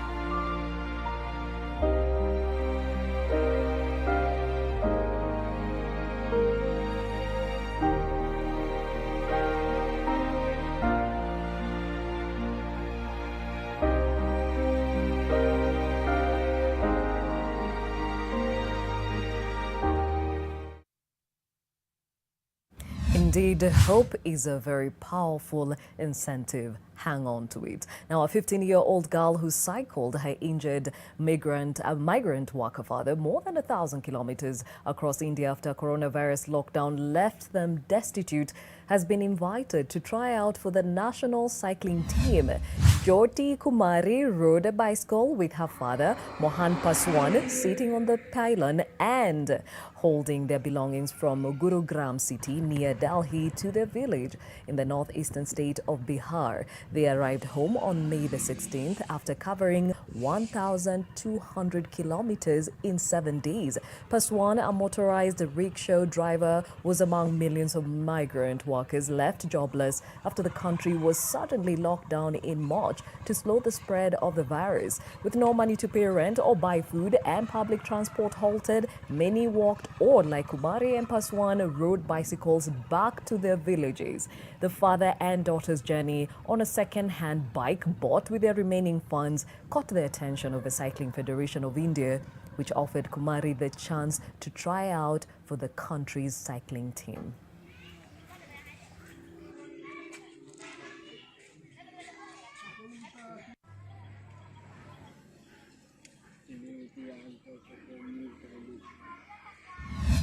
Talk about a silver lining in everything. And Teresa, when you think about your own life, where does that second chance lie?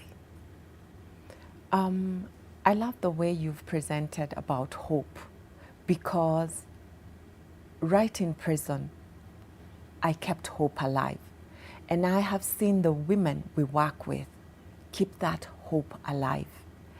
And I would urge society and say that before we're too judgmental, let's listen to truly understand where other people are coming from. Mm-hmm. And I believe the world has spoken to us and given us this clean slate through the COVID-19 pandemic and said the way we were living life before was really not the best. We have an opportunity to reimagine our individual acts, reimagine how we treat others, reimagine how we run our organizations, and reimagine life itself. You can offer hope and a second chance to someone else, to yourself as well. And it's not just a second chance, it's a third, it's a fourth, because in life, you just never know what you're up against. And it's all about learning. It's all about making it better. It's all about making it a more just world. I think we're all deserving of that second chance, and especially for those like the Cecilias who never truly had a first chance in the first place. Mm-hmm. Now, you talk about a second chance. You have been there giving others a second chance through Clean Start. Who is your support system? That's a good question.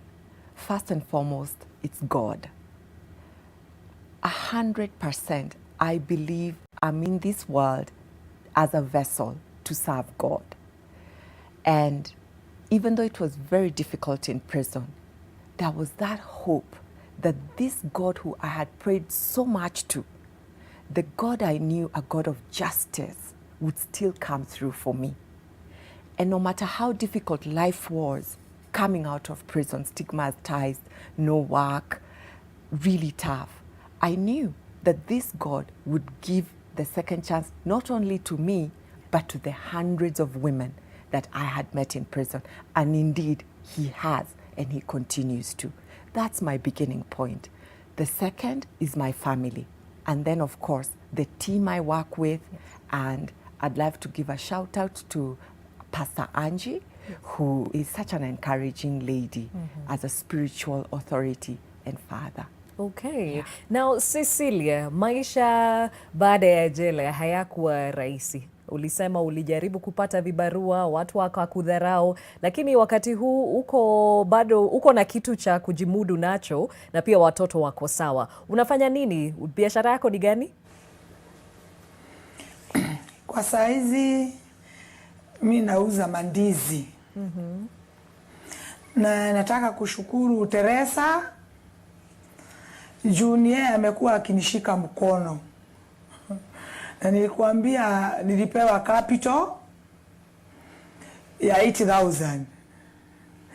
Sasa nimeona sasa maisha itakuwa nzuri.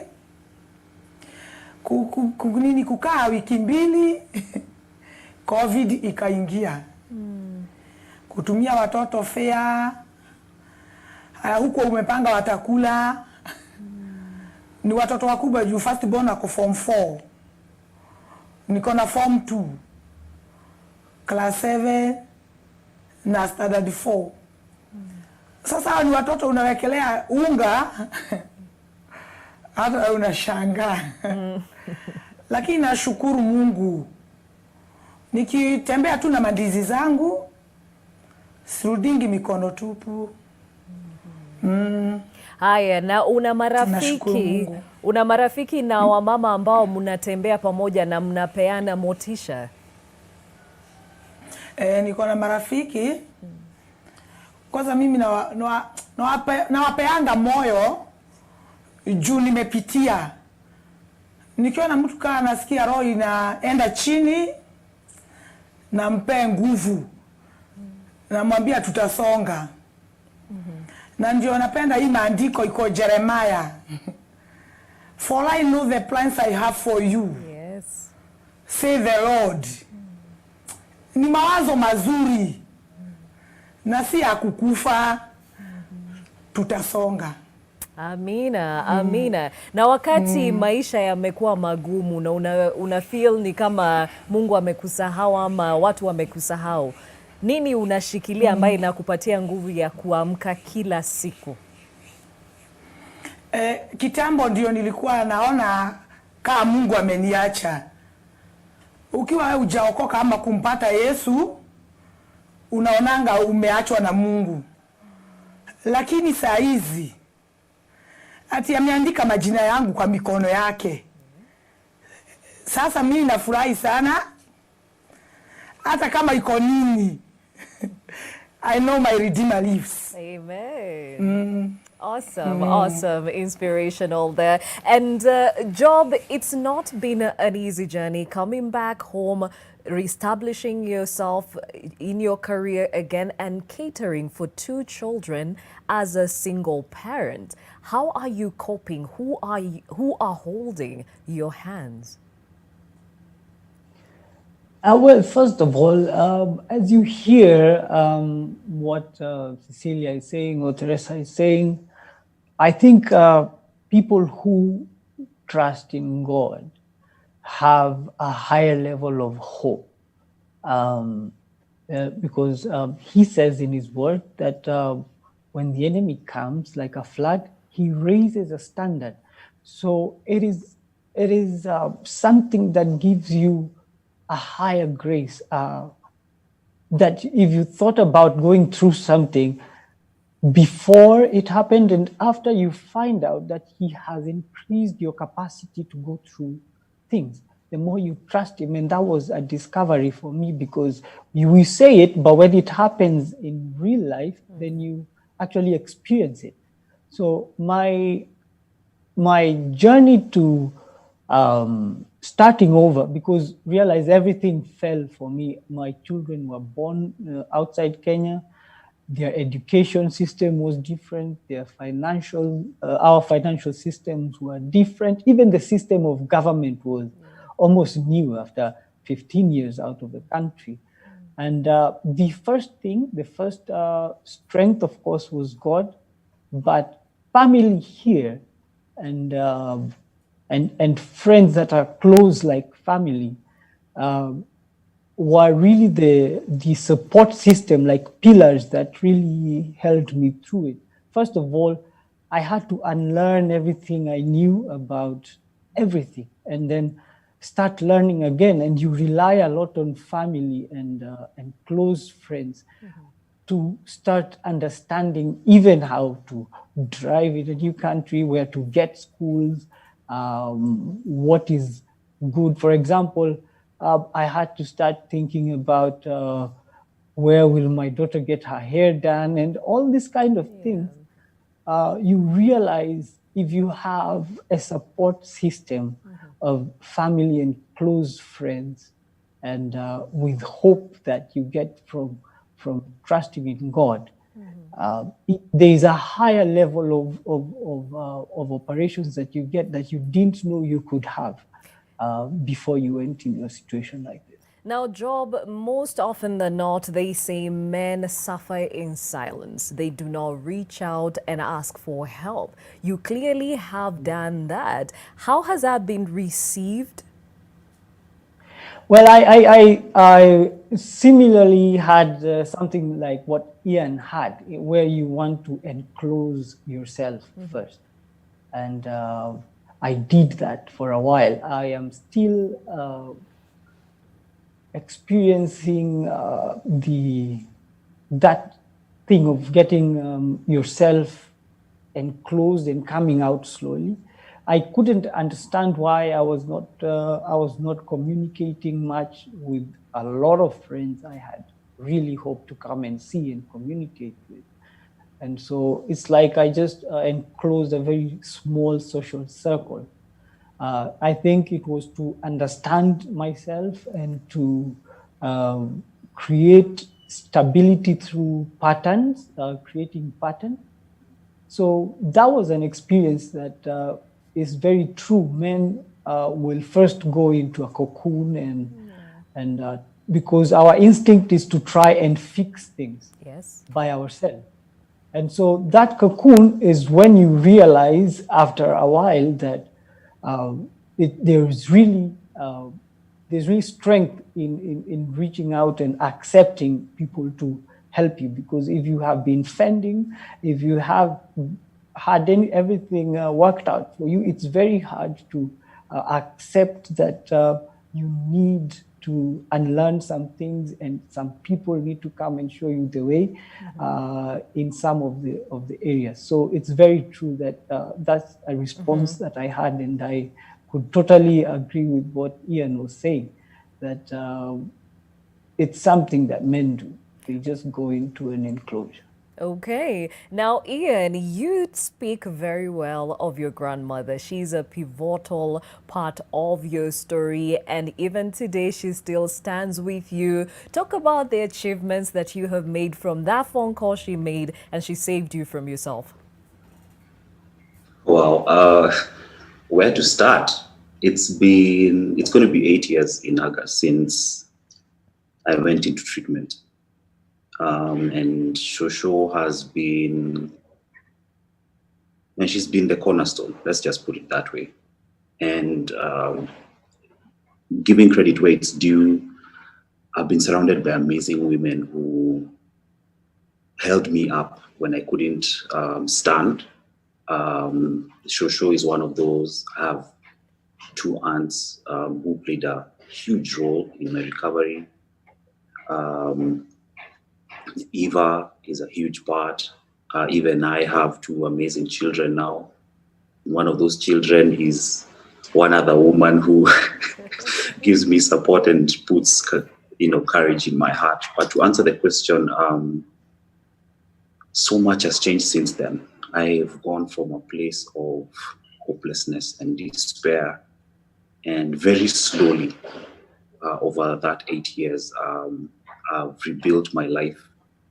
I think even better than it was before. And like, the job completely nailed it. It was that whole thing of how I got to the place where I'm trying to commit suicide multiple times and no one knows about it, is because you think that this is something you have to solve by yourself. Yeah, it's that whole mindset that has been perpetuated for so long. Mwanaume ni kujikaza kidynamo. Yeah, but had I asked for help sooner, it never would have gone that far. And sure enough, after that phone call came, and I finally allowed myself to be vulnerable and to tell Shosho what was really going on, the process of change and healing kind of started. So a lot has changed since then. Ian, speak about the importance of owning your mistakes, owning failure for you to actually start over. That's a really good question. One of the things that took me a while to figure out, a while back I was dealing with the loved ones and parents and relatives of people who are struggling with addiction. And they would always ask me, what did you do differently? And for the first couple of years, I couldn't answer that question, and I think I now can.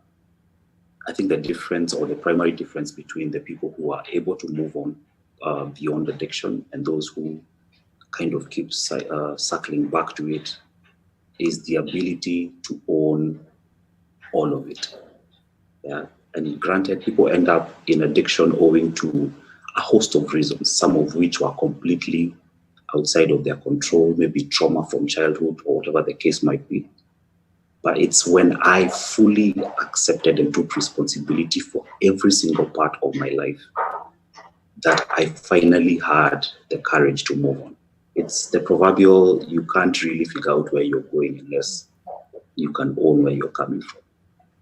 Amazing, amazing. And even as we own our journeys, Teresa, the silver lining in your story is the fact that out of that, it has opened up so many doors. You have even had a chance to have a TED Talk. And just literally last week, Thursday, you were announced as being part of one of the 2024 Foundation Fellows. Yes. And when you think about the achievements you have made this far, what is your encouragement to those that feel like they're down on their knees? Even just carrying that thread from Job, from Ian, from Cecilia, when you listen to them, you hear that they came out stronger. Their faith is stronger. They're much better than where they were before. And it's the same thing I experience about myself. There's purpose in pain. There's a reason why that pain comes your way. And there's something positive around it. If only you change your attitude, if only, as Ian says, you look at your capabilities, and even if you had nothing to do with it, ask yourself, what could be the best thing that would come out of this? Honestly speaking, when I think about the opportunities that have come my way, they didn't come my way because I was seeking for opportunities for Teresa. It was in the line of service. And I think that's the kind of attitude we need to embrace. How am I making this world a better place? In my job, how is our organization contributing to make this world a better place? People first before profits. I think we get it wrong when we go profits first before people. If you take care of the people, the profits will take care of themselves, and everything else will align themselves. Let's be more human. Let's be more compassionate. Let's be more merciful. There's something around being humankind that the world today, even in the wake of COVID-19, is teaching us and asking of us. Okay. Now, when we come back from this short break, there's somebody who's actually asking, did Teresa ever forgive those who betrayed her? That is a very pertinent question. And we'll be back with that question. And before I take the short break, I have some feedback. You are still sending in your messages of encouragement. Princess Katrina says, no matter how dark the night is, the morning always finds its way. Be strong and know that you are not alone. Thank you, Katrina. Odor Nyakwar says, some humans though, how do you eat, sleep, wake up with life normal to you, and in your mind you know you wrongfully sent someone to jail? Very good question. Collins Batan says, prosecution is not the role of judiciary. The rot in the justice system is in the investigation part. That's where the lady was wrongly framed after she refused to bribe. We hear you, and that is the story of Teresa. Caesar Sedan says, are there ways to compensate such victims, or are there rights groups to support such victims by suing the investigating officers for the false accusation? Thankfully, Teresa was compensated for the same, but she will actually let us know how that looks like for those that she supports with Clean Start. Now, the scholar Dave Wilson says that sometimes life gives you a second chance, or even two. Not always, but sometimes. It's what you do with those second chances that actually does count. And in the same spirit, enjoy this clip that paints a situation where one is granted a second chance.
Second chances do come in very, very strange ways and at times very unexpected ways. Whichever way, grab it and run with it. And now, taking that short break. And as we do so, let's take you to that break with an inspiring quote here by Confucius, who says, "Our greatest glory is not in never falling, but in rising every time we fall." We'll be right back.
East Africa is transforming.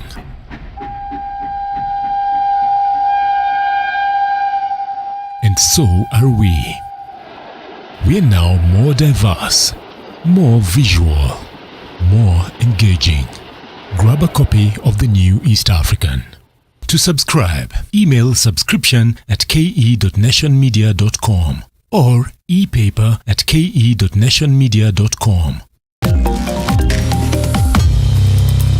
Botswana's press freedom is said to have declined 8 places down. A number of issues have been attributed to this. One of them stands out, and that is the change of governments. Let's find out why. Press freedom in Tanzania has been a major talking point within media circles following arrest of prominent investigative journalist Eric Kabendera on July 29th. Welcome to Fact Finder from the BBC, in which we question the reality behind the headlines, look at the stories being talked about across Africa and how they affect you. Pishi Home Chef is looking for the best home chef. Are you amazing at cooking that ugali, choma in that nyama, or can you bake that cake that keeps your neighbor awake? Show us your skills in the kitchen by recording a short video or taking a picture of your best dish or post it on any social media using the hashtag Pishi Home Chef. Then tune in to your world on NTV from 7 a.m. every Friday to discover if you are this week's Pishi Home Chef. Go to pishi.co.ke for more details.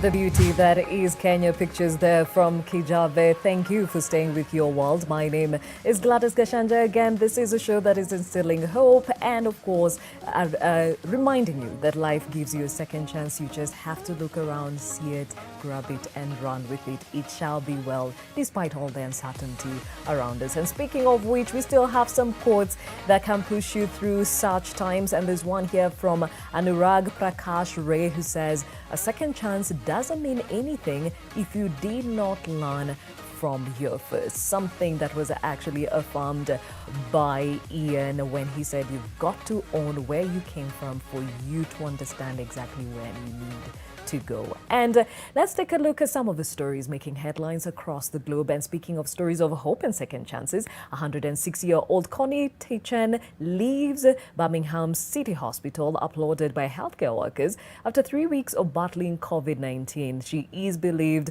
to be UK's oldest patient to overcome the disease and says she is looking forward to seeing her grandchildren.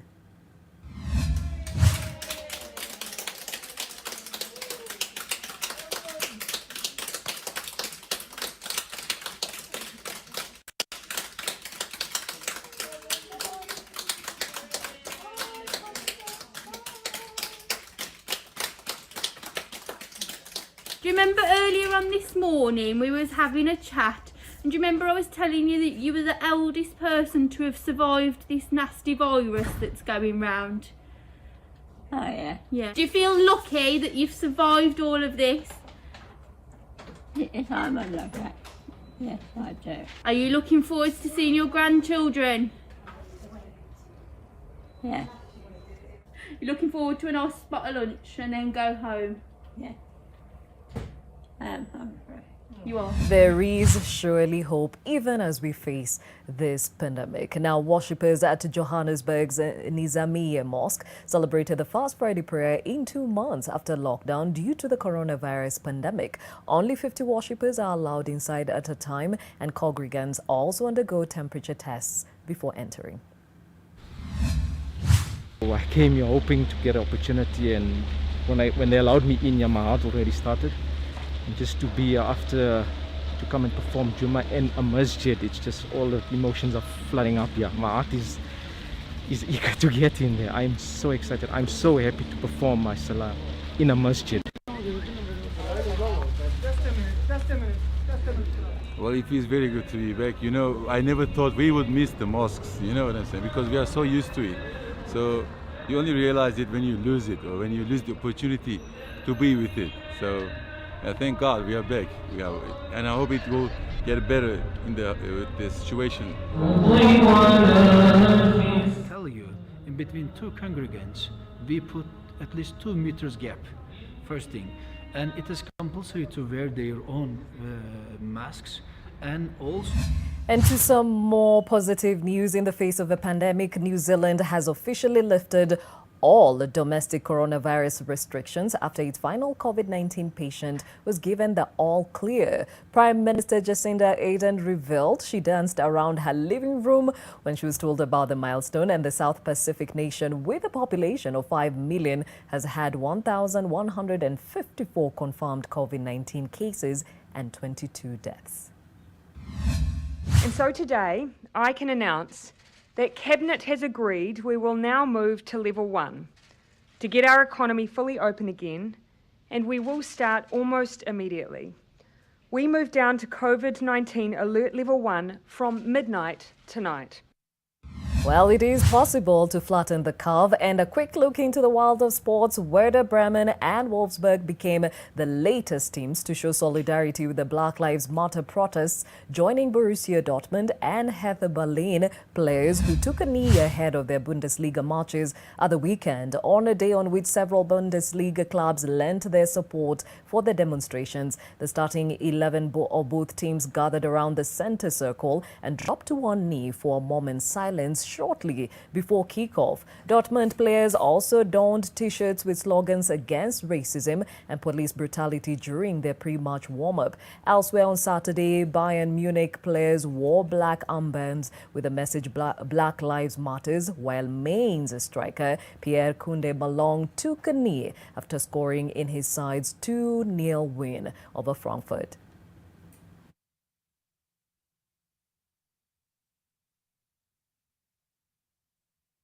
And to a story that's bound to put a smile on your face, 90-year-old and taking on thugs, shooting down zombies for at least 3 hours a day. Well, a day in the life of one Japanese granny. Everyday 90-year-old Japanese grandma Hamako Mori flexes her fingers to not for knitting or needlepoint, but to keep them in shape for playing video games. The pensioner, known as Gamer Grandma, spends 3 or more hours a day battling monsters and going on missions in the virtual world of her favorite games, and even has a popular YouTube channel for her fans. Her grandmotherly demeanor disappears when she plays transformed into a gun-toting character in the Call of Duty or a sword-wielding android in Nier Automata. And Mori, who lives in Chiba, southeast of Tokyo with her family, holds a Guinness World Record, certifying her as the world's oldest gaming YouTuber. So if she can, mbona wewe?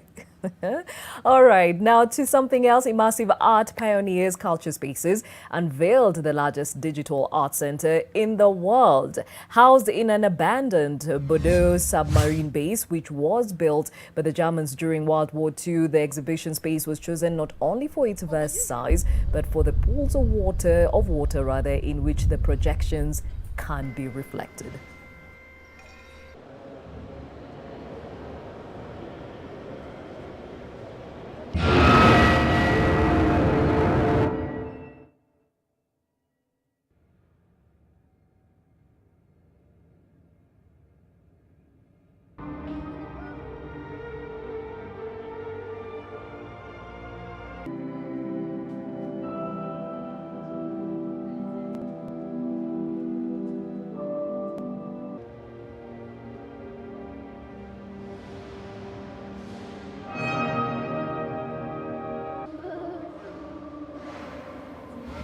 Beautiful pieces there, giving life some color. Now, Teresa, before we went to break, there were some questions that were coming directed and, of course, coming from your story. Yeah. First of all, you got compensation for being wrongfully incarcerated. Yes, How did you go about getting the compensation? And is this a reality for others that have come after you?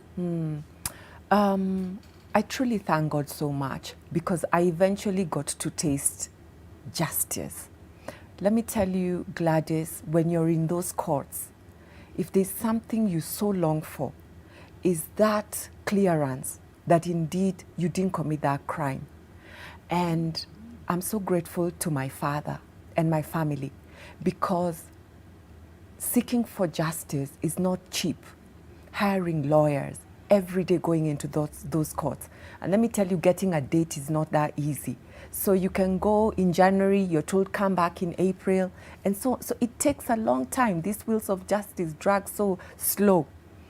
But my family stood with me. I put in the appeal, got cleared, put in the civil case, and that's where I got vindicated. And I'll never forget hearing those words, that indeed that judgment had been overturned, overruled, squashed, and I was innocent. It was the sweetest thing I ever had. And the judge asked the bank and the government to compensate me. The government did compensate me. But by that time, even though I felt I had been shortchanged in the compensation, I was so tired. I was so tired to keep following it up to a point where I'd feel it has been enough compensation. And I was just grateful that at least I had gotten that compensation, and most importantly, had been cleared and declared innocent. So the bank never compensated you? It's really not something I want to get into. Okay. Because I've put it behind me and I'm forging forwards. But I love what you asked about others. Gladys, if you will go into prison because you are hawking without a license, or you are prostituting to get something to take back home, not because you want or love to be a prostitute, but because there was no other way to take food back home, and you end up in prison, will you pay for legal representation? You can't afford it. How will you even think about, once you've come out of prison, to seek for justice, to be cleared, or even be compensated? That's a dream, that's a luxury. And most of these women go never ever having known what justice means. And it hurts to see how we treat the most vulnerable, poor, marginalized in this country. Why are prisons full of the poor people? Is it because the poor are the only ones who commit crimes? You see, there are narratives that exist and that we have accepted. It's easy for you to be rich and guilty and walk. But if you're poor and innocent, the system treats you very differently. And that's why we have poor, the vulnerable, the marginalized filling up our prisons, which is wrong. And I agree with a comment I've just seen. A gentleman commented and said that the problem started at the point of arrest. Yeah. That's where the framing happened. And the arresting officer said to me, I know you're innocent, but I'm going ahead with this case. And that chain, if that's the beginning, then police reforms is where it needs to start, because the judiciary is the next, prosecution is the next step through the judiciary. By the time you're getting into prison, you're way long ahead that curve in that conveyor belt. Prisons cannot do anything. You've been brought. Their role is custody. And then the difficult, grueling journey, once that gate is opened and you're set free. The tears from women coming out of prison. They have no bus fare, nowhere to go to, nowhere to start. We could have stopped this right at arrest. If she was hawking, she didn't have a license, there's no need to take her all the way to prison. Look at Cecilia and so many others. You leave your children.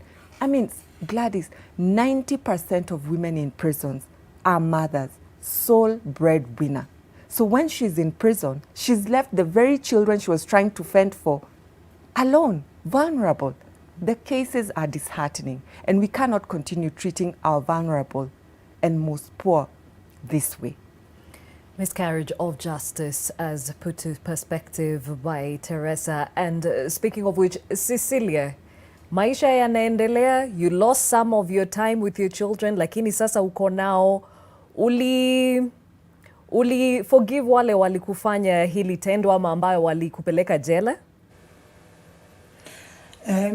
Mimi niliwasamehea. Juu ukikataa kusameheana hata utasamehewa. Na sasa shida na wao. Na sasa ungetaka kuambia wengine vipi kuhusu kuishi maisha ambaye yako positive hata kama maisha ni magumu, na pia tu kuendelea na motisha kutoka kwa Mungu? Kitu ya kwanza yenye naweza sema, sisi kama binadamu, mwenzako akikuja kukulilia, wacha kumwangalia ati useme afikiri, msaidie. Na ndio hata mimi saa hizi unaniona hivi nikihaso naweza kukuonesha huyu mama najuanga kenye atakula. Kenye nimepewa mimi nagawanisha. Na ndio nilikuwa nasema kazi yoyote unafanya si mtu unafanyia, ni Mungu mwenyewe. So mimi nawaambianga tutafaulu. Mimi siletangi mtu down. Na nilikuambia, unaona mimi ni mkubwa. Nikikuja nikwambie sina pesa ya rent, utaanza kusema na amenona tu. Na kunona ni ya Mungu. So mimi mtu akikuja aniambia hana kitu, siangaliangi vile yako. Anaweza kuwa smart na labda nguo ni kupewa. So tusaidiane. Ukweli. Tukijua ni Mungu tunasaidia. Ukweli, Cecilia. Job, I mean, you still forge on a year later, walking with your children, finding hope and life again alone. What would be your encouragement for those that wear your shoes? My encouragement, first of all, would be accept assistance. That's the first thing. Accept people who come to your life, genuine people that say, I want to help you in this way, I want to help you in this way. And really, as bad as situations seem to be, you are given strength to go through circumstances. So you are stronger than you think you are. I think the other thing, as Cecilia is saying, to reach out to people. I thank God for people who reached out to me. Yeah. My own sister that became a new mom to my children, and my mother who has been just a pillar in my life, and people like Gideon Kioko, my brother-in-law, who now taught me how to navigate the Kenyan systems and how to do most of the things that I had to learn afresh. So when you accept people in your life, also the support of Eternal Life Church that has just become a big family, when you accept people to be part of your healing journey, then your burden is distributed and you get out of it much stronger, and you will learn of the many strengths that are in people that you didn't even think they have that kind of strength. Yeah. Very well said. Ian, you have conquered many hurdles. You have owned your past and have a beautiful, beautiful life as we speak. Your word of encouragement? You're here for a reason. Believe that, no matter how crazy the circumstances that surround you might be right now. You are here to manifest something that the world needs. Believe that. Own your journey and realize that it's only in believing in a power greater than ourselves and in controlling what you allow to go through this that will shape your very life. But anything is possible. If I'm this guy right here, right now, talking to you, anything is possible. I can say amen again. And even as we wrap up this conversation, Teresa, that question, have you forgiven those who betrayed you? Yes. Forgiveness is a journey. It's a process. And to be honest with you, Gladys, when I first came out of prison, I was very bitter that I had to borrow bus fare. I had to talk to my friends if I wanted to dress well. That pain of you've been reduced to a beggar. You are independent, now you depend on others. Because of someone's mistake somewhere, or greed or corruption. It pained me. But you know what? As I focused towards growing my life, making it better, and of those women whom I was journeying with, forgiveness became easier. And I realized that if I focus on those who did that and orchestrated for me to be the fall person and pay the price by going to prison, it only pulled me backwards. The more I focused on the bigger picture and something better and more positive, the more it became easier to forgive them. And I have 100% forgiven them and keep journeying forwards. Why? Because it works, that's how it works better for me and for the work that I do. There's no reason for having grudges with them. However, as much as I have forgiven them, I ensure that the work I do is to bring awareness, to create that awareness that it's wrong. Let's do what is right.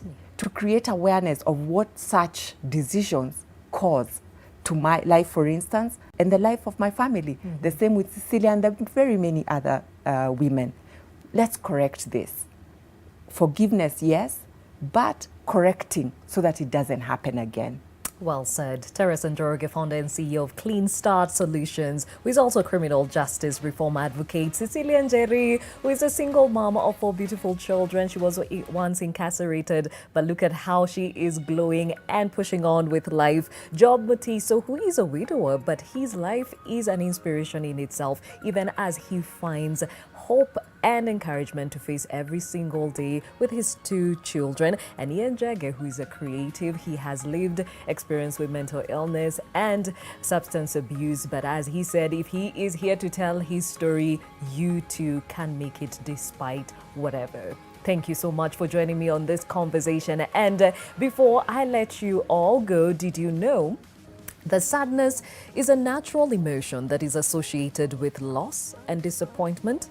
However, if it doesn't fade with time, it can actually end up impacting your whole body. If sadness lasts for more than just a few days and impacts on your daily life, it may be necessary to seek out medical intervention. Now, did you also know that rejection can impair your judgment? Yes, rejection not only makes us angry, it has also been shown to impair our intellectual performance and reduce our self-control. It comes as no surprise then that it's so hard to think rationally when we experience rejection. So remember to always take some time to cool down and hold off on making big decisions. Now, did you know that ignoring your pain will make it go away is a big myth? Well, trying to ignore your pain or keeping it from surfacing will only make it worse in the long run. So for real healing, it is necessary to face your grief and actively deal with it. And that is something that you need to hang on to even as you face life. And it's encouraging to see all the feedback coming our way, even as you send a message of encouragement to everyone who's going through a hard time during this COVID-19 season. And that favorite quote, Cesar Sedan again saying, there are ways to compensate. Oh, this is something we had actually read before, asking if this is possible to compensate those who have been wrongfully incarcerated. Frederick Aroko says, #new normal, I lost my job the same way as Teresa back in 2017, and up to now I'm still unable to get back to my feet. I'm still carrying the burden for a crime I did not complete. We empathize with you, Frederick. And Senior Sang says, most banks are afraid of publicity, bad publicity. They just want to quickly apportion the blame and let the case rest. They rarely catch the real things. Well, that is miscarriage of justice, and we've talked about it at length with Teresa. And here's a quote I'd like to leave with you even as we bid you farewell. Life is a beautiful pendulum, and we have learned to embrace the fact that some days will be better than others, and life always offers us a second chance. It's called tomorrow, so don't give up against adverse circumstances and keep fighting. Another quote there by Anurag Prakash Ray. And here is a song would like to leave with you that is bound to give you some hope and encouragement and shed some sunlight in your own life, even as we go through these uncertain times. My name is Gladys Gachanja. Remember, you join Joseph Orungu tomorrow, even as we look at the future of education. 1st September, schools will open. How does that look like? Are we ready for it? We'll answer some of those questions and many more on tomorrow's Your World from 7 a.m. Enjoy.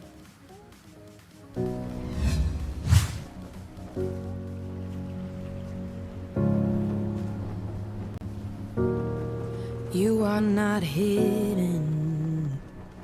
There's never been a moment you were forgotten. You are not hopeless. Though you have been broken, your innocence stolen, I hear you whisper underneath your breath. I hear your SOS, your SOS.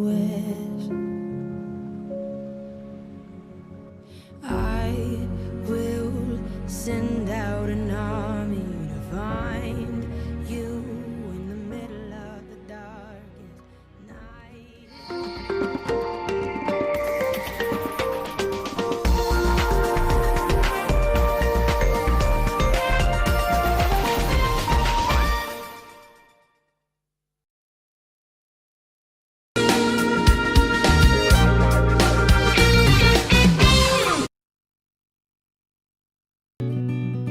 I help women find independence by training them in fish farming. It's tough on my back, joints, and can cause headaches. Panadol Extra relieves multiple types of pain. If symptoms persist, seek medical advice. At at this time, I want to paraphrase another text from the Old Testament, and this is Jeremiah chapter 33, verse 6. And it says that, nevertheless, I will bring health and healing to it. He was referring to the city of Jerusalem, how it was polluted, how the evils and just crowded the skies and even the streets of Jerusalem, and says, I will heal my people and will let them enjoy abundant peace and security. So God is promising restoration of his people. And I want to give you this hope of restoration, that amidst this coronavirus